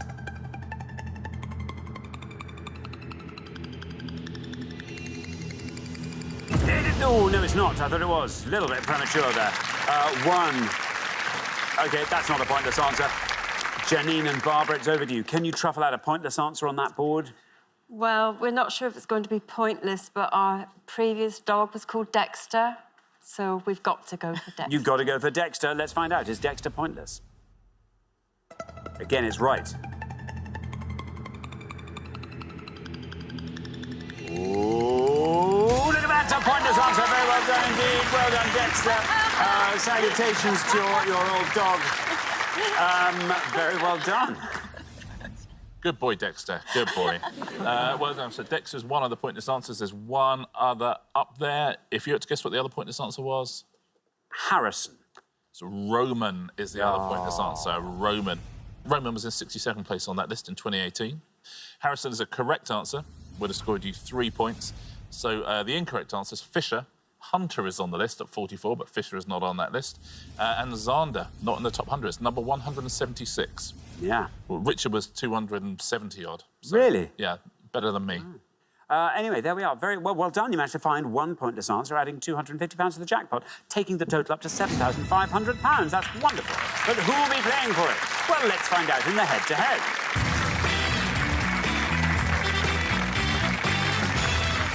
OK, well, the first pair to win 2 questions will be playing for that jackpot. Here is your first question, and it concerns animals with 4 legs standing on 2 legs.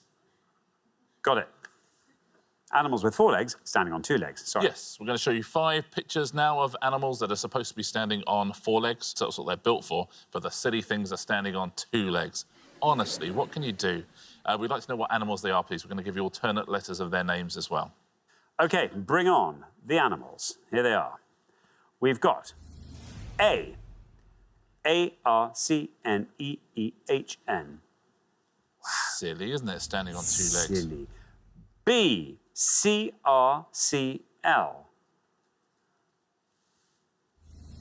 C. B-O-N-B-A.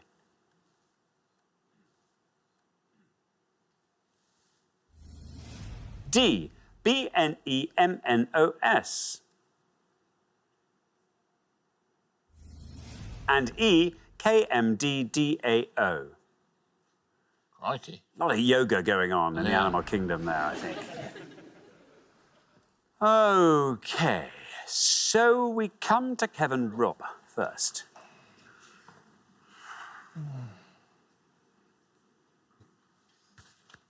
What do we think? We have to play it safe, I think. We're struggling a little bit.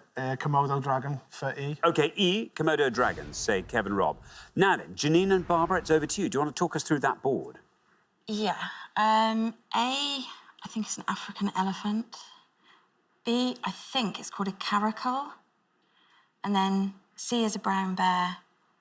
And D, could it be a banded mongoose?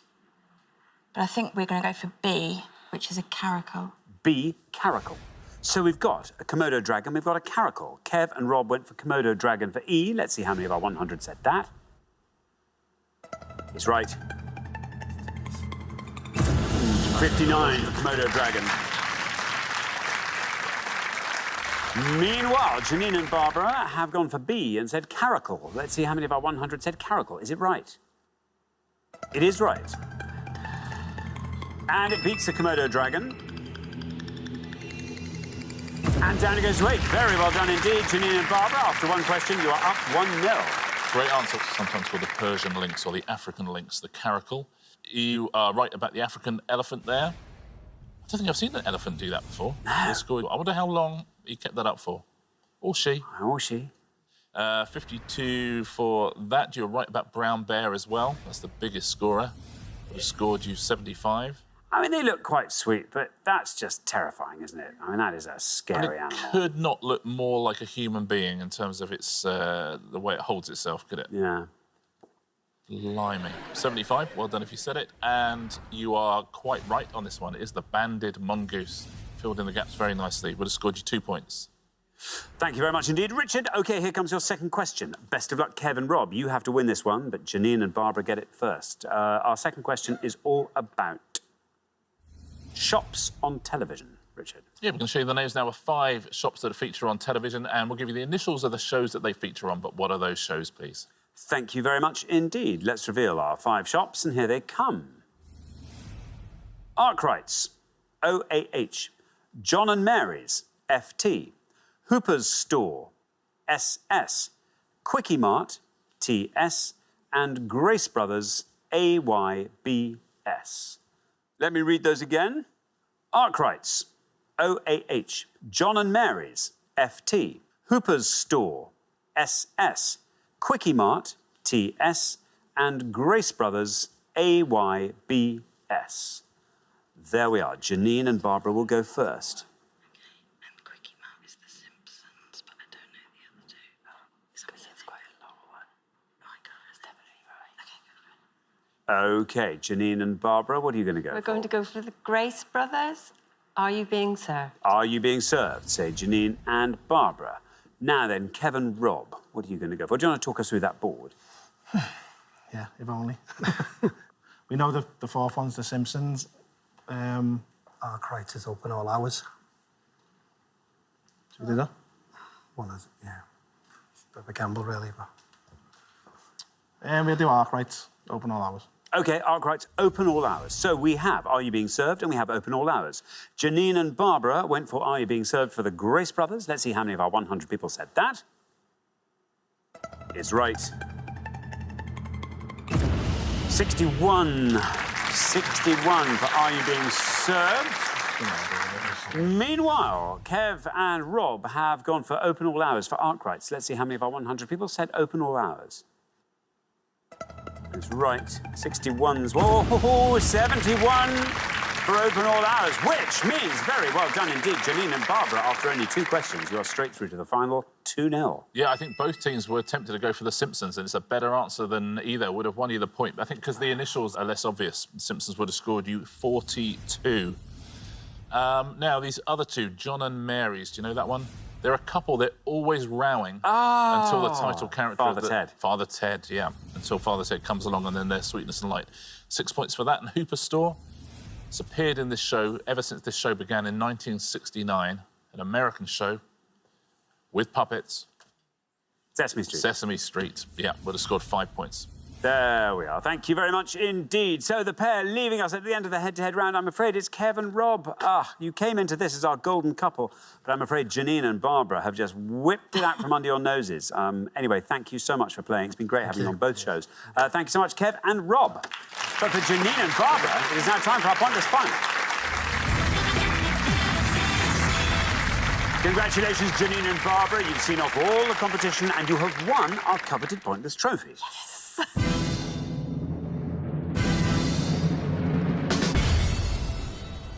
You now have a chance to win our Pointless jackpot. And at the end of today's show, the jackpot is standing at £7,500. There we are.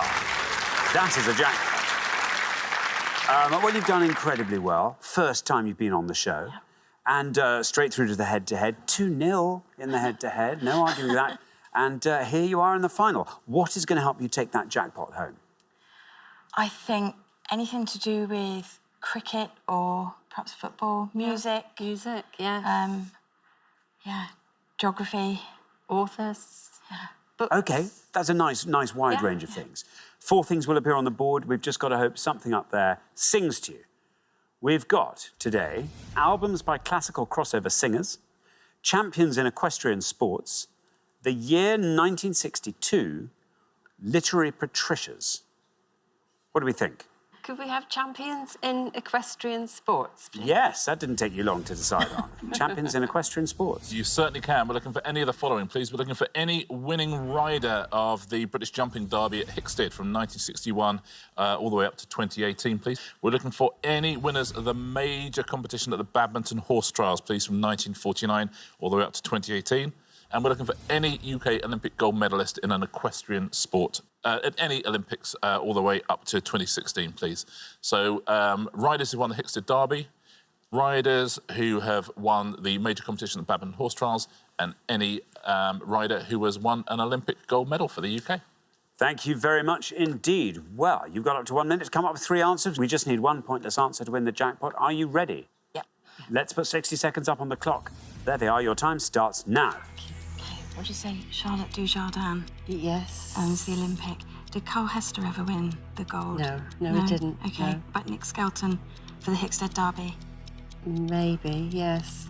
Yeah. Badminton. Did Zara Phillips ever win badminton? Yes, she did. And I think Princess Anne. What about Piggy French? Yeah. Sorry, what year is it, please? Up until? Up till 2018. Thank you. No, she's not won it before. Pippa Funnell, then? Yes. Yeah. Who else? Can you think of anyone else? Let me think. So who have we got? We've got Charlotte Dujardin. We've got Pippa Funnell. Yeah. What about William Fox Pitt? 10 seconds left. Yeah. Definitely him. Yeah. Yeah. Go for those 3. Yeah. No. Not Hickstead, badminton. That's yeah. right. Yeah. OK. OK. Sounds like you've got your 3 answers, and there we are. The minute's just running out. Let's have your answers. OK, we're going to go for winners of Badminton Horse Trials, and we're going to say William Fox Pitt. William Fox Pitt. And Pippa Funnell. Pippa Funnell. And then the gold medalists at the Olympics, we're going to go for Charlotte Dujardin. Charlotte Dujardin. Of those 3, which is your best shot at a pointless answer, do you think? Charlotte Dujardin? I think she'll be more popular, so... William Fox Pitt, then? Yeah. William Fox Pitt. OK, we'll put William Fox Pitt last. Least likely to be pointless? Pippa... Go on. Charlotte Dujardin, and then Pippa Funnell goes in the middle. OK. Well, let's put those answers up on the board in that order, then, and here they are. We have got Charlotte Dujardin, Pippa Funnell, and William Fox Pitt. 3 good answers on the board there. Any one of those might turn out to be pointless and win you that jackpot, £7,500. That's a decent jackpot to be taking home. What would you like to do with it if you won? Holiday? Yeah, I think a holiday. A nice holiday? One of our hobbies is going on holiday. That's what a nice hobby to have. Very good. Anything else you want to add to that, Barbara? No, No, perfect. OK, well, very best of luck. Charlotte Dujardin is your first answer. In this case, we're looking for any gold medalist, Olympic gold medalist from the UK in any equestrian sport. If Charlotte Dujardin is pointless, £7,500 is yours. Well, Charlotte Dujardin, absolutely on the money. Just has to be pointless now for you to win that jackpot. Down we go with Charlotte into the 30s, through the 20s, into the teens, into not quite in single figures. 11 for Charlotte Dujardin. Lovely answer, lovely low score. Annoyingly not pointless. Pippa Funnell is your next answer, and we are now looking for winners at the Badminton Horse Trials. If Pippa Funnell is pointless, £7,500 is yours. How many people said Pippa Funnell? Again, it's right. Charlotte Dujardin was your first answer. Took us all the way down to 11. Pippa Funnell now takes us down through the 30s, into the 20s, into the teens, still going down in single figures with Pippa Funnel, still going down with Pippa Funnel to 2. That's exciting. OK, your third and final answer is William Fox Pitt. And again, we're looking for winners at badminton. If William Fox Pitt is pointless, £7,500 is yours. How many people said William Fox Pitt? Well, Charlotte Dujardin took us down to 11. Pippa Funnel took us down to 2. William Fox Pitt now takes us down through the teens. Are we into single figures? Yes, we are. Still going down with William Fox Pitt. Still going down to 3. Oh, bad luck. 3 wonderful, wonderful answers there. And you clearly know your equestrian sportsmen and women, which means I'm afraid this next bit's probably going to be quite uncomfortable for you as Richard goes through the pointless answers. But you played incredibly well. You may not have got the jackpot, but you were taking home a pointless trophy, which you richly deserve, so very well done. Yeah, great effort, great performance throughout the show as well. Thank you. Been a pleasure having you here. Let's take a look, shall we, at the pointless answers. We'll start with riders who won the Hickstead Derby. We'll start with the man who's won it 4 times, Eddie Macken. Was a pointless answer. John Ledingham, he's won it 3 times. Paul Darrow. Tina Fletcher, the first woman to win it since Addison Dawes, or Addison Westwood, as was. She was also a pointless answer. William Funnel was the highest scorer on that one. Other pointless answers, Jeff Billington, a pointless answer. Guy Williams. Paul Schockermoller was a pointless answer as well. Now, let's take a look at the winners of badminton. You suggested Zara Phillips and the Princess Royal. You didn't say Mark Phillips, who would have been a pointless answer. Lucinda Fredericks there, Mary King or Mary Thompson as was. You could have had Nicholas Touzant as well. All of those were pointless answers. Also could have had Ginny Lang. Ian Stark was a pointless answer on that one, as was Richard Mead. So some big names there in the equestrian world with pointless answers. Richard Mead, a pointless answer again when we look at the medalists.